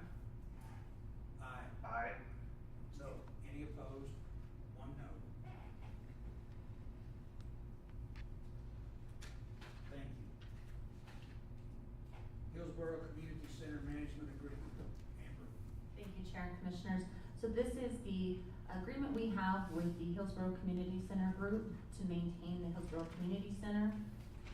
In this agreement, it outlines the duties of them with this agreement, and it's to maintain the center in a clean, safe, and sanitary condition, furnish all supplies, utilities, and equipment necessary for operation, contract for or perform cleaning, trash removal, and minor maintenance, maintain detailed records of all management activities, promote community use and oversee scheduling and events, annually report to the county on center operations, make necessary repairs and improvements with prior written county approval for capital improvements or alterations exceeding $7,500. The only reason this is coming back is it expired a couple years ago, and we have rewrote to require more liability insurance as well. And so with that, I'll stand for any questions. What did you change the liability? It's $3 million, and they have already gotten their liability insurance. Mr. Chairman, it was previously $1 million. Thank you, Adrian. Was there a reason to increase it? Yes, Mr. Chairman, Commissioner. Yes, basically because of the Civil Rights Act and the Tort Claims Act. The Civil Rights Act it continues to go up each year, based, I believe, on the Consumer Price Index. So you add those two acts together, and that's really approximately, it's a little bit more than what those two acts would require if we were, if everything went to heck and we were sued, and $3 million is the type amount of coverage that really is needed now under both acts together, which can be stacked. So, Amber, do we do that on all of our facilities, the Fair Barn? Yes. So they're all $3 million? Yes.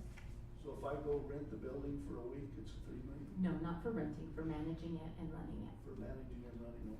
Correct. If you were renting, you would not incur the same type of liability as a management would. If somebody were excluded by the managing association, based on race or, whatever we can imagine, they could incur that liability that certainly could be sued. We also have an indemnification provision where they're required to indemnify us, but just to cover our basis for this type of agreement, we've increased them all to $3 million, unfortunately.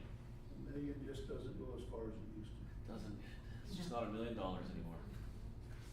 You need a motion. Yes, need a motion. I need to approve. Motion is, do we have a second? A second. All in favor say aye. Aye. Aye. Aye. Motion approved. We tabled item C, so we'll go on to resolutions, ordinances, and we'll start with the resolution 2026-32, authorizing a wildfire risk reduction grant and confirming compliance with program requirements for community wildfire protection plan update. Amber and Ryan. Thank you, Chair and Commissioners. I'll hand it over to Mr. Williams. Yes, hello again. About 3 months ago, we applied through a grant to update our existing community wildland protection plan, the CWPP. This one, we actually attempted it prior to the state forestry. We weren't awarded the funds, so I found an alternative avenue. This one was through New Mexico counties and the National Fire Plan through the Bureau of Land Management. We were awarded $30,000, which isn't a whole lot to update the plan. But since we do have a current one in place, this would just be like gathering data, getting public input, identifying a contractor that can just revise the plan and do it. Now, if we were starting from scratch, it would probably be a several $100,000 plan. Since we have one existing, part of their the acknowledgement letter that I have, and they want an approved resolution accepting this grant. The guidelines are clearly stated. We have some timelines that we need to meet for public output, but most of the time these grants is just for eligibility. They want to ensure the local government body is aware and that we're accepting the funds, and then we're going to meet the deadlines. And it's 10% of this is the cost share. It can be utilized through in-kind services or cash disbursement, and Title III funds that we have that have been using for the fuels reduction projects, we can use for a match on this. So, the money is available, especially the in-kind services too. There's gonna be a lot of running around in my office, going to public meetings and gathering public input and doing a lot of, community, outreach too. So this is just one of the steps to approve it, on our behalf, and then we send it back to New Mexico counties, and it's part of their process for the grant award. Any questions or comments or? How will we accomplish the 10% cost share? Is that gonna be in? Yeah, so in-kind, I plan to do in-kind, and then those Title III funds that we have available, we actually have 2 tranches of it. Those are the funds we've been utilizing to do fuels reduction in Poverty and Kingston. So we have available funds to utilize out of that. Okay, thank you. Any other questions, anyone? What do we get when we get the document? What, is it something that we have to have? Yes, so now, it's just like the hazard mitigation plan to receive federal funding. If local jurisdictions don't have a community wildland protection plan, then they start missing out on state forestry funds, US Forest Service funds, federal and state funding avenues will be cut off. So what it's saying, like, if you don't have a plan in place, then we're not gonna give you the money to do any specified projects. Yes, sir. Any other questions? If there are no other questions, is there a motion? I move we accept resolution 2026-32. Is there a second? I second. Moved and seconded, all in favor say aye. Aye. Aye. Vote. Yes, I'm sorry. Motion passes. We'll go to resolution 2026-34. 34.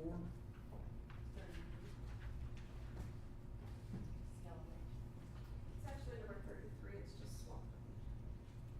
So 34, okay. Mine says number. Yeah, it says 34. This says it's 33, so let's change that, put 34 down there. So, resolution 2026-33, fiscal year 26 of budget adjustment resolution for the County Livestock Loss Authority. Amber and Jessica. Good morning, Commissioners, Manager Vaughn. This budget adjustment is to amend, the budget in our LACTIV fund for $100,000 in support of the CLLA. I'll hand it over to, Manager Vaughn for any additional information. Thank you, Jessica. Chair and Commissioners, in your packet, there is a letter from the CLLA Chair, Hayden Forward, explaining what this money is for. Basically, the struggle the CLLA faces is that no portion of the legislative appropriations that we discussed earlier can be used for administrative costs. The CLLA administrator is needed to complete the work of payments, tracking, accounting, and reporting to our multiple partners and the livestock producers. As Sierra County is a founding member of the CLLA, along with Socorro and Catron counties, you have a keen awareness of the CLLA administration requirements to effectively support and contribute to the financial assistance of our livestock producers. Currently, the CLLA is in a position to search for administrative funding. In that the process, they are suggesting that our founding counties' current donations of $100K each will allow a comfortable buffer for the next 3 years to continue.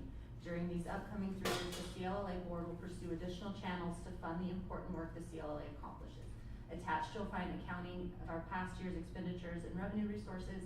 And so if you look at the attachment there, that is their current budget for annually for their administrative costs. So that's staffing, about $73,000, legal representation, about $12,000, and then website, $2,800, postage, $500, and travel and per diem, $1,000. So it's about $91,300 annually for administrative costs.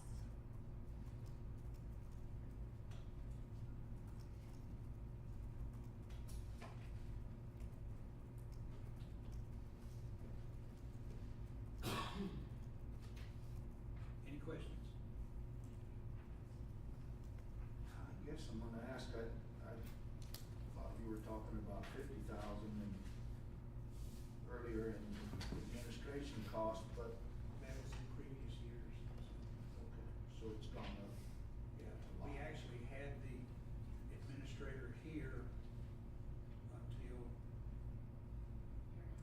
year and a half ago, and the administration changed to Catherine as the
so I just will get on into this.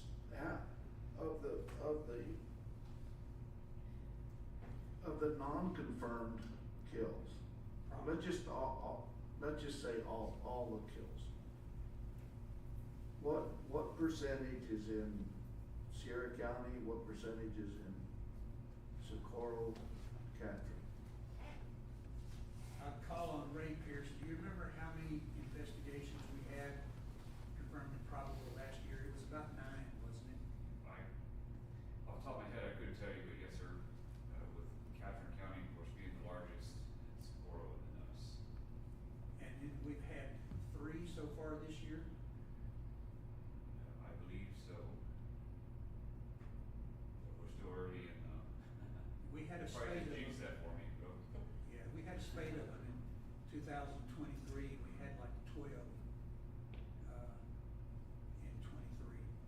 So we're on the eastern fringe of the settlement area, the nucleus of the population. 80% of the wolves are in Catherine County. But that's not counting, I mean, we have that brand new release this last July of 7 wolves in Hillsborough that's now established. And I know of another group, at least in Cooks Peak, of 2 uncollareds, that we're sharing with Grant County back and forth in there, but that number's gonna explode. It's gonna grow because they're gonna disperse. But if you look at what the cost have been, the primary cost have been in Catherine County. But we've had depredations that go back to 2001 of Mexican wolves in Sierra County. I got all that. Let's just focus on the question that I was after. Do we know about, you said there was 3 kills or, how, in a year, whether, pick the date, from January to December or March to February, however that is, how many wolf kills, probable and possible, or confirmed and probable, have we experienced in the 3 counties? In any given year, just pick a. Yeah, I can't answer that for you. I mean, I know we're over 200, I mean. Yeah, that was there. I mean, that was 4 or 5 months ago, and I believe we're the last 3 years for sure, it's been a record-breaking number of kills. I can't answer that for you off the top of my head. I can get that answer for you, but I can't get. Well, I can. It was 125 confirmed kills in New Mexico last year. And I believe there was about 50 probable kills in New Mexico last year. But the number fluctuates. It's actually been higher a year or 2 than it was last year, but as the wolf population increases, those depredations are gonna go up. I'm not trying to argue that. I'm trying to figure out where they're at. So, out of 125, how many were in Sierra County? I believe it was 9 last year. And Socorro was, I don't have any yeah, idea. so 9 out of 125 were in our county. And did we, and then was there any out of the county? You said there was some in Grant and Luna? Grant, Hidalgo, none in Luna, McKinley, and Cibola. And that was in this 125 for them? Correct. Okay. And so that's kind of why I have this heartburn. If we're not even 10% of the issues in Sierra County, and we're asking for 33% of the funding, and that, it just seems like there's a pretty big unbalance there. I don't agree at all. Okay. It takes, you Math, can't- math. You can't run a railroad without an engineer and maintenance people, can you? Well, but what you were the saying earlier, Jim, is that some of this $100,000 was going to probable kills. Some of it is, but it's not taken into account the cost of administration. It costs to run the program every year. I'm not arguing that, but when we were talking earlier, there was a $50,000 a year deal, so 50,000 would have gone to probable kills, and that's, I just have a real heartburn. It's a federal program that has been mandated on the states.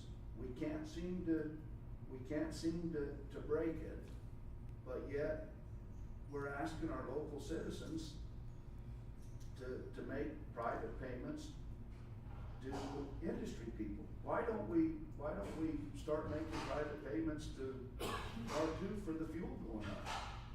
I mean, those guys are getting killed with fuel prices, and it's our local tax dollars, and maybe we should fund it at a prorated basis. I just don't understand. I have a real issue sending $1 of tax money to McKinley County. And I'm not sure if that's right. That's money that can be spent here. Let me just go back and try to reemphasize what actually has happened. Okay. In February or March of 2023, Socorro, Cadron, and Sierra put $100,000 into the pot for administration. The current balance right now is $70,000, so that's 23, 24, 25 to 26. That $100,000 has been used for administration that entire time, and some for the probables. There's still $70,000 left. That is an investment that was made when the joint powers agreement was signed on to by those three counties. Those three counties are still the three counties that are involved in the administration of the County Livestock Loss Authority, which is a government organization.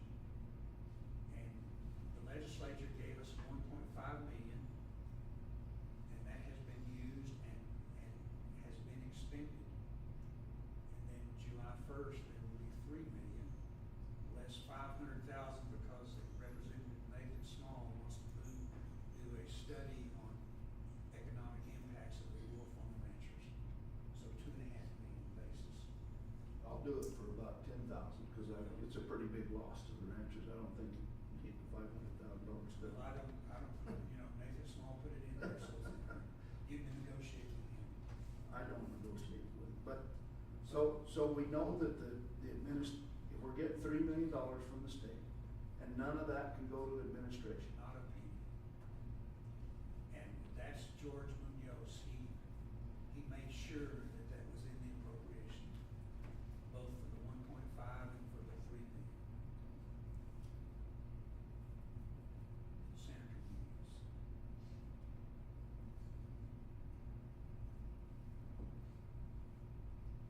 We are not paying, if we choose to go ahead and extend this, it is not coming out of our general fund.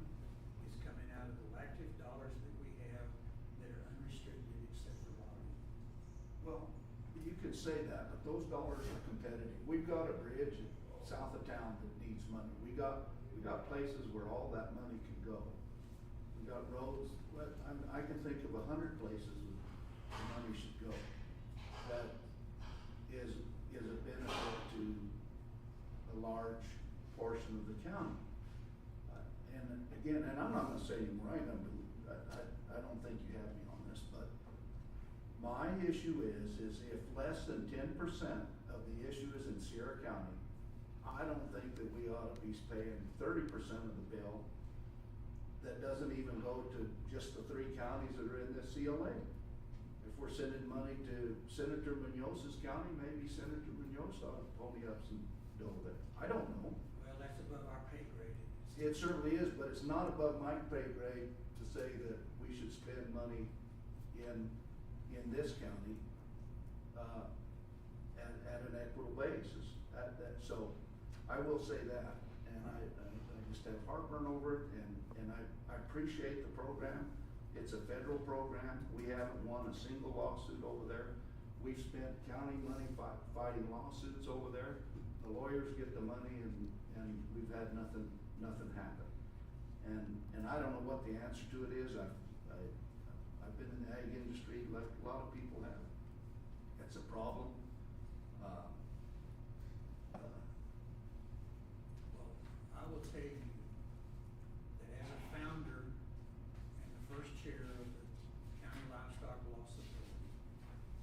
saw a need, a desperate need. The old Livestock Coexistence Council was taking 6 months to pay, and was paying 60 cents on the dollar for depredations for, wood pay replacement. We got that organization going. The organization depends on administrative money to continue. And I think it's serving Sierra County residents extremely well. You go talk to Russell Freeman or Dawes Cochran or Matt Schneeberger or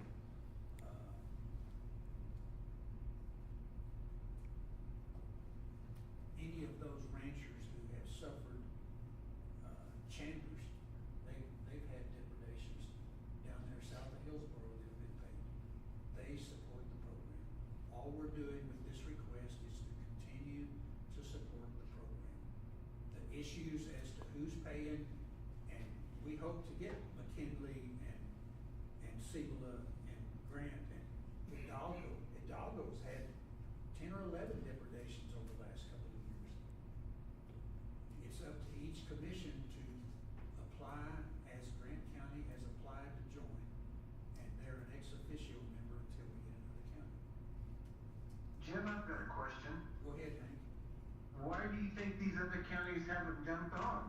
I mean, like Hidalgo and McKinley County.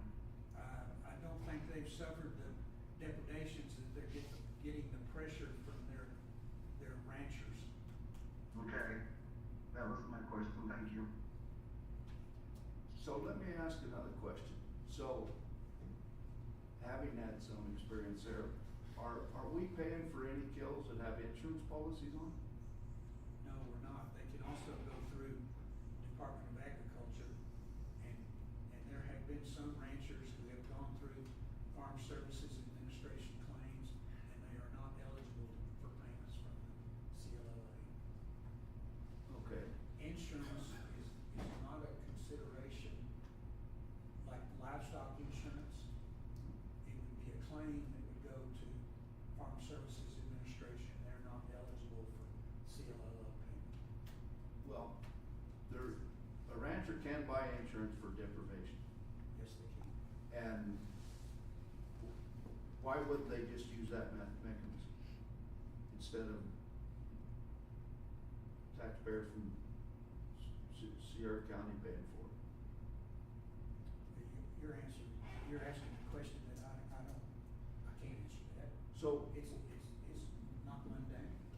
it is mundane. So I guess what my point is if we're gonna compensate somebody for a kill, and again, I don't want anybody to think that I'm like for this wolf program whatsoever, but if they're not doing anything to protect, if they're not buying an insurance policy that's available, why would we just step up and pay for it? If they're not doing something to protect themselves? Why is it suddenly the guy down here on Main Street's tax money that needs to go to that?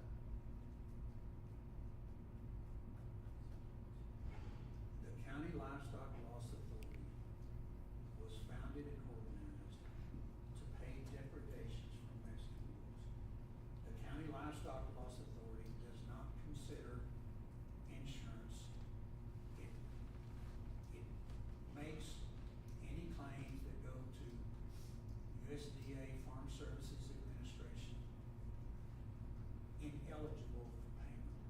It does not consider if a 2-year-old heifer is killed. It does not consider what she might have, 7, 8 calves over a 10-year period. It only pays the replacement cost of that animal. And that's done based on current livestock values. It's done based on investigations by Wildlife Services. Maybe you ought to be the member on the County Livestock Loss Authority to argue that before that, but it would require a JPA. When I say they're not mundane, they don't have anything to do with this budget adjustment and the functions of the CLLA until you change the functions of the CLLA. Well, I certainly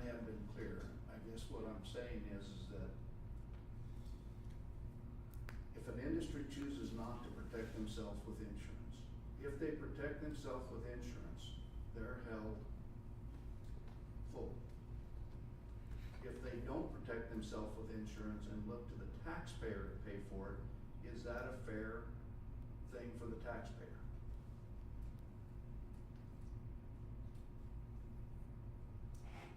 If you wreck your car and you don't have insurance, should the taxpayer come bail you out?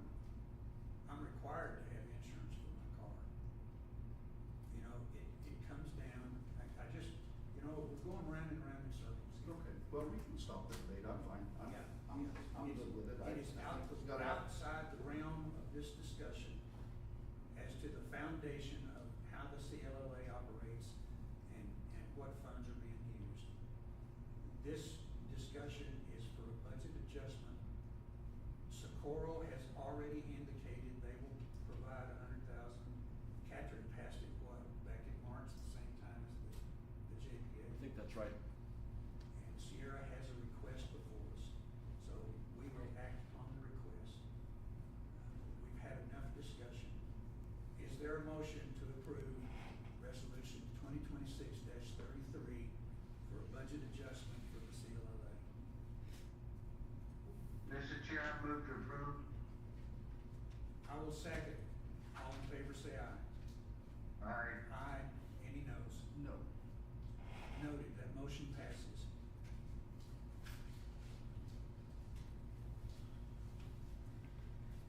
We will move on to resolution 2026-34, the budget adjustment resolution, Amber. Thank you, Chair and Commissioners. I'll hand it over to Jessica Penny, the Finance Director. Thank you, Commissioners. Manager Vaughn, this budget adjustment is to amend the fiscal year 26 budget. We are increasing the revenue and expenditures in Fund 633 for Las Palomas EMS in the amount of donations received, for a total budget of $4,101. This is for purchase of, I believe, boots and uniforms.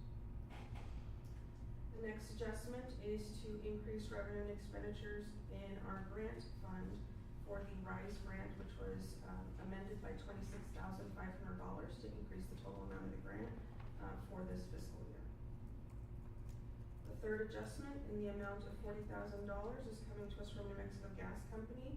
It's the Helping Heroes grant. The funds will be used to purchase SCBA replacements.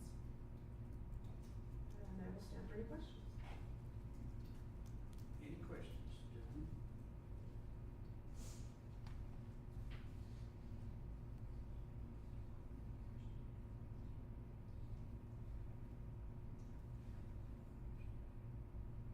Hearing none, is there a motion?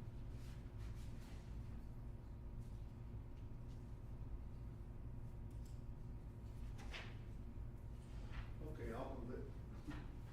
Motion by Commissioner Sanders. Second.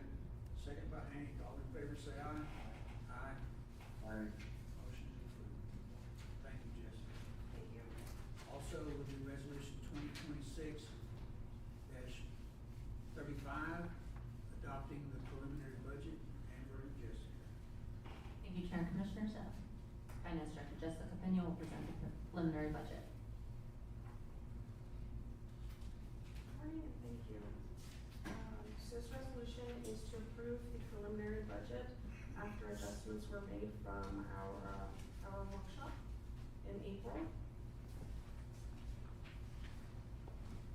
The packet, you should have a budget recap that includes all of the balances for every fund within the budget being presented to you.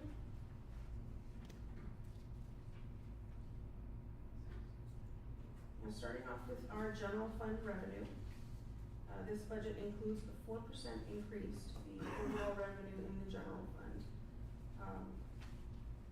from last fiscal year, this is 4% increase. We've got, $4.8 million under property tax revenue, 1.5, in payment in lieu of taxes, 1.3 in county hold harmless, 992,000 in county gross receipts, 340 in county equalization, 378 in small counties assistance, and then 322 in all other revenue, for a total of 9.7 million.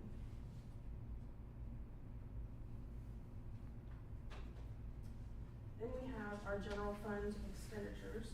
Overall, with our operating and personnel, we're looking at an 8% increase. Most of that is in personnel, and I will explain where that amount is coming from in a future slide.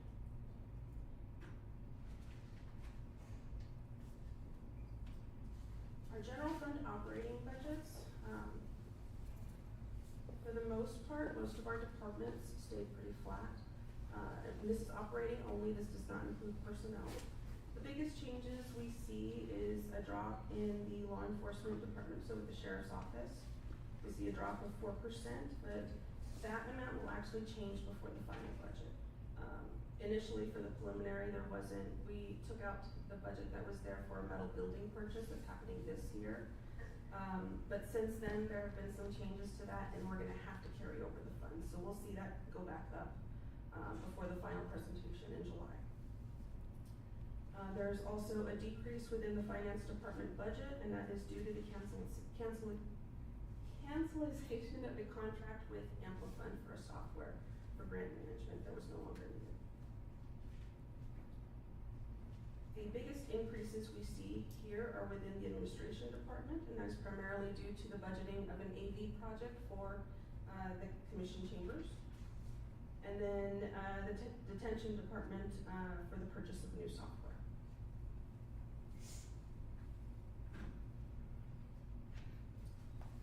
Next, we have our general fund transfers. From fiscal year 26, we see a 9% increase in the transfers. Additionally, we're closing out a couple of funds, and we're bringing that money back to the general fund to close them out and remove them from the budget. The transfers were used to clear up negative balances throughout the year. Those funds are no longer needed in there, so they can be moved back. Overall, though, we do anticipate that these transfers, based on the spending that we're monitoring right now, we expect that these transfers are actually gonna go down before we present the final budget in July, especially once we get the final cash numbers for each of our funds.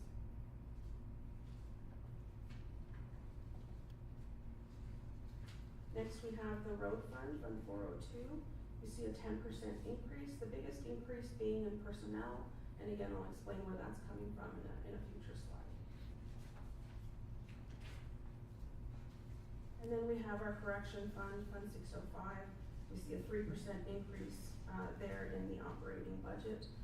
Primarily the expenditures we see here is for the housing of our adult and juvenile detainees.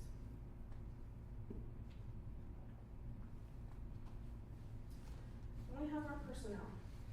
This budget includes a new part-time treasury assistant. It includes a new deputy. And then we have our cost of living increase budgeted at 3% for staff. Additionally, this budget also includes 100% coverage of all of the medical benefits. Meaning that we'll ultimately end up with, each employee will end up with more money in their pocket. Since the county will be covering 100% of the medical, so that 10% will no longer come out of their check.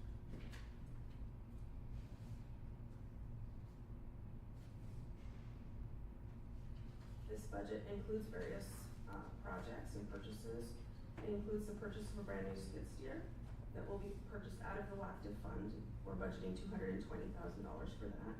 This unit will be shared by more than one department. We also have the budget for our EOC. It is state and federal funding at about $2.7 million. We've got the AV project for the improvements to the commission chambers budgeted at $50,000 in administration. Then we've got the Hillsborough Community Center projects around $500,000, which that is legislative funding. And then we've got a $4 million project with the Sugar Sand Bridge. And then we've also applied for phase 3 of that project.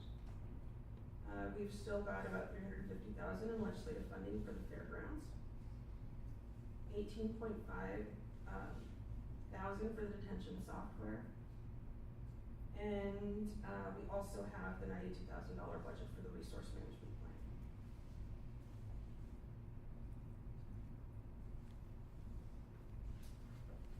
And I will stand for questions. Any questions, gentlemen?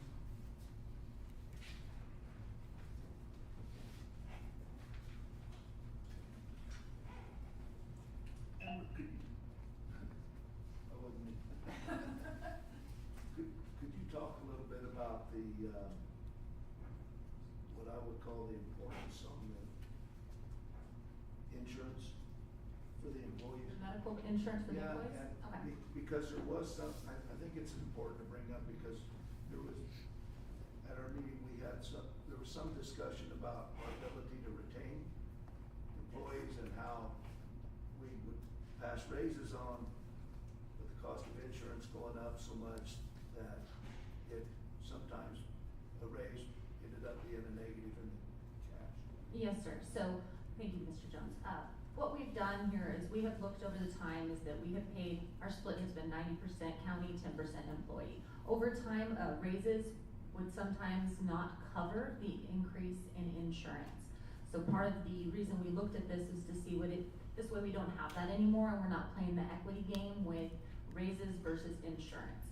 This makes it simpler. It also helps us retain our employees as well as keep morale up with those. And with that, is there anything else you'd like me to cover? No, you know, we hit these budgets pretty at a 60,000 foot level and sometimes we don't get it brought down into where it really gets to people who are making this county work. Yes, sir. And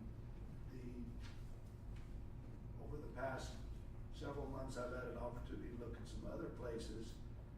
And I will tell you that it's tough to stay competitive here. And, you know, we're blessed with a pretty good workforce here. And I just think it's important to note that maybe the three commissioners here, maybe we actually do appreciate them. It's easy to give them a certificate for being here for a couple of years, but it's more important, I think, to let them have some spending money in their pocket.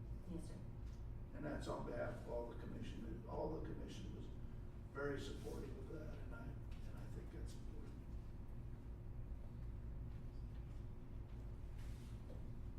Anything else? Is there a motion to approve 2026-35, the preliminary 2027 budget? Mr. Chairman, I would, go ahead, Hank. Mr. Chair, I move to approve resolution 2026-35, adopting the 27, preliminary budget. Second. Moved and seconded, all in favor say aye. Aye. Aye. Aye. Motion passes. Thank you. Thank you. Will the ordinance, No. It's not up for resolution. oh, I'm sorry, So, with, preliminary for flood control. I was buttering you up for that one, so I get this one I through. thought that was a good campaign. Well, I ain't campaigning. so, with our flood commissioner also sitting, as a commissioner on our board, we are presenting the flood commissioner budget separate from our, regular budget, a separate resolution. The total amount of this budget is it's at about $1 million right now. 1.6. Any discussion? Does the commission need any input on that budget? We approve it. Yeah, but I mean, Any questions? any questions of? Could I make one comment on it? Sure, make a comment. So, the emphasis, we moved our emphasis to capital improvements and we've had a couple of things that I think has benefited the county. We're certainly involved heavily in the Mescal, or not Mescal, but the Cantrell Dam project. And so we've dedicated or obligated about $400,000 there to Sherman and Hank. Also, there may be a need on some right-of-way acquisition there. Those funds are tight, and we believe that the Cantrell project is very important. It certainly protects our fairgrounds and some other places, so, we've also initiated talks into any participation there. We may have to come help them with that.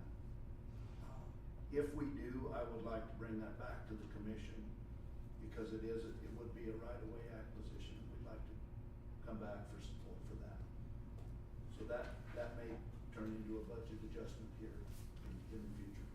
And then, of course, we still have our Cantrell project, or our Mescal project, that we are maybe gonna get a design done soon. So I think those were important projects that help a lot of people, so that's it. I hadn't given you a report in a while, so.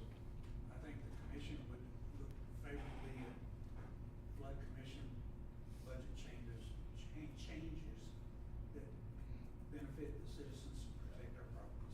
I know you wouldn't, and you guys have been very supportive in the past on that, so I do appreciate that. Any questions other than that? If not, is there a motion? Mr. Chair, I move to approve resolution 2026-36, adopting the 27 preliminary budget for the Sierra County Flood Commission. I will second. And I'll abstain from that, just as a formality. Appreciate that. All in favor say aye. Aye. Aye, that motion passes. We'll go to letter F, ordinance 2026-002, Sierra County Affordable Housing Ordinance. Amber? Thank you, Chair and Commissioners. So before you today is ordinance number 2026-002, the Sierra County Affordable Housing Ordinance. This ordinance is intended to formally implement the county's affordable housing plan and establish the legal framework required under New Mexico law for the county to participate in affordable housing programs and assistance opportunities. The ordinance allows Sierra County to provide housing assisted grants, infrastructure support, land donations, or other lawful assistance for affordable housing projects, establish eligibility and application requirements, ensures long-term affordability protections are in place, maintains compliance with New Mexico Affordable Housing Act and Mortgage Finance Authority requirements. The ordinance recognizes that access to safe, decent, and affordable housing is important to the health, welfare, and economic stability of Sierra County. Adoption of this ordinance positions the county to support future housing development opportunities and pursue partnerships and funding mechanisms that otherwise may not be available. This ordinance establishes procedures for evaluating and approving affordable housing projects, defines eligible applicants, including nonprofits, requires financial accountability, project oversight, and compliance monitoring, requires affordable periods ranging from 5 to 20 years depending on the level of assistance provided. So with this ordinance, I know we've discussed it a couple times, this will allow us, and our next stage in this is to get a consultant and get a grant to come in to do a affordable housing project to look at what we need, a needs assessment basically, that will give us a framework to move forward, to look for funding to move forward with those things. I'll stand for any questions. Any questions, gentlemen?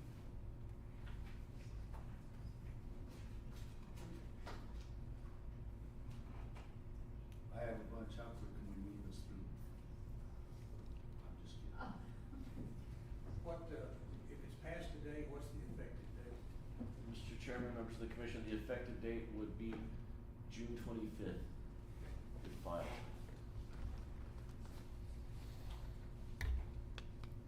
Chairman, you want a motion? I will take a motion. Get back to the numbers here.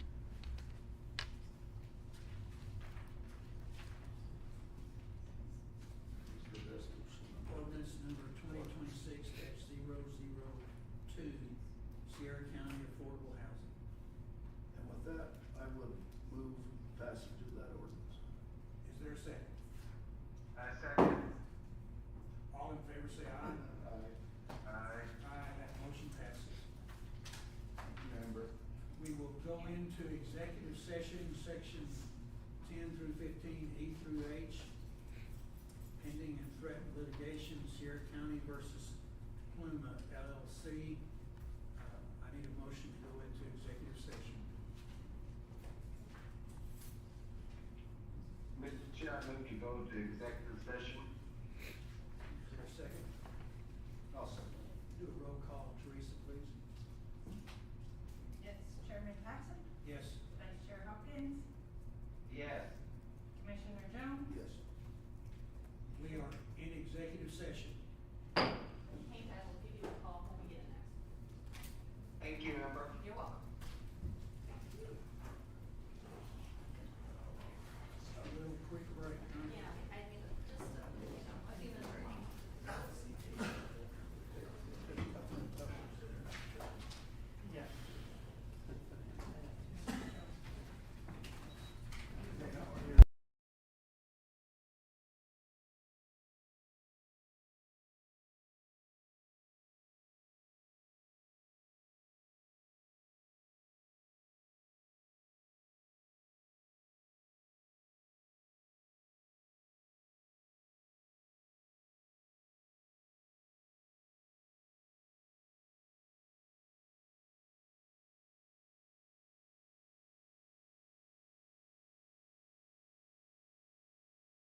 we're good. Okay.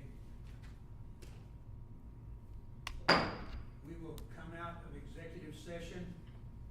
Only those things listed on the agenda were discussed, and there were no decisions made in executive session. We will have an action that will go before the commission in a vote. So, is there a motion to come out of executive session? So moved. Second.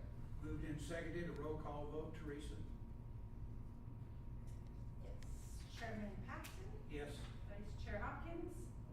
Yes. Commissioner Jones? Yes. We are back in regular session. Is there a motion regarding the items discussed in executive session? Yes, Mr. Chairman, two items, item A. Okay, so, I would move that the commission direct staff to move forward with the project closeout for the Fair Barn project. And then to get that closeout done in the event let me start this motion all the way over. I would move that we direct staff to move forward with the project closeout on the Fair Barn contract. Per our discussion, closed session. If the discussion, if that is not acceptable to the contractor and negotiations fail, then we direct staff to move forward with the termination for default. That's a good motion. Is there a second? Second. Moved and seconded. All in favor say aye. Aye. Aye. That motion passes. And Mr. Chairman, there was also, there was some, on the item was, something else to do with. Fairground improvements. Fairground improvements, and there was no discussion of that in closed session. Would we move to table that? Yes. Do we need to do that? Yes. Okay, in that case, Mr. Chairman, I will move to table item B of the open actions for executive session direction to staff regarding fairground improvements. Is there a second? A second. Moved and seconded. All in favor say aye. Aye. Aye. That motion is approved. Our next regular meeting is Tuesday, June 23rd at 10 a.m. in this chambers. Is there a motion to adjourn? So moved. Second. We are adjourned. Thank you guys, I appreciate it. Thanks, Hank. Hey, get in here and sign your stuff.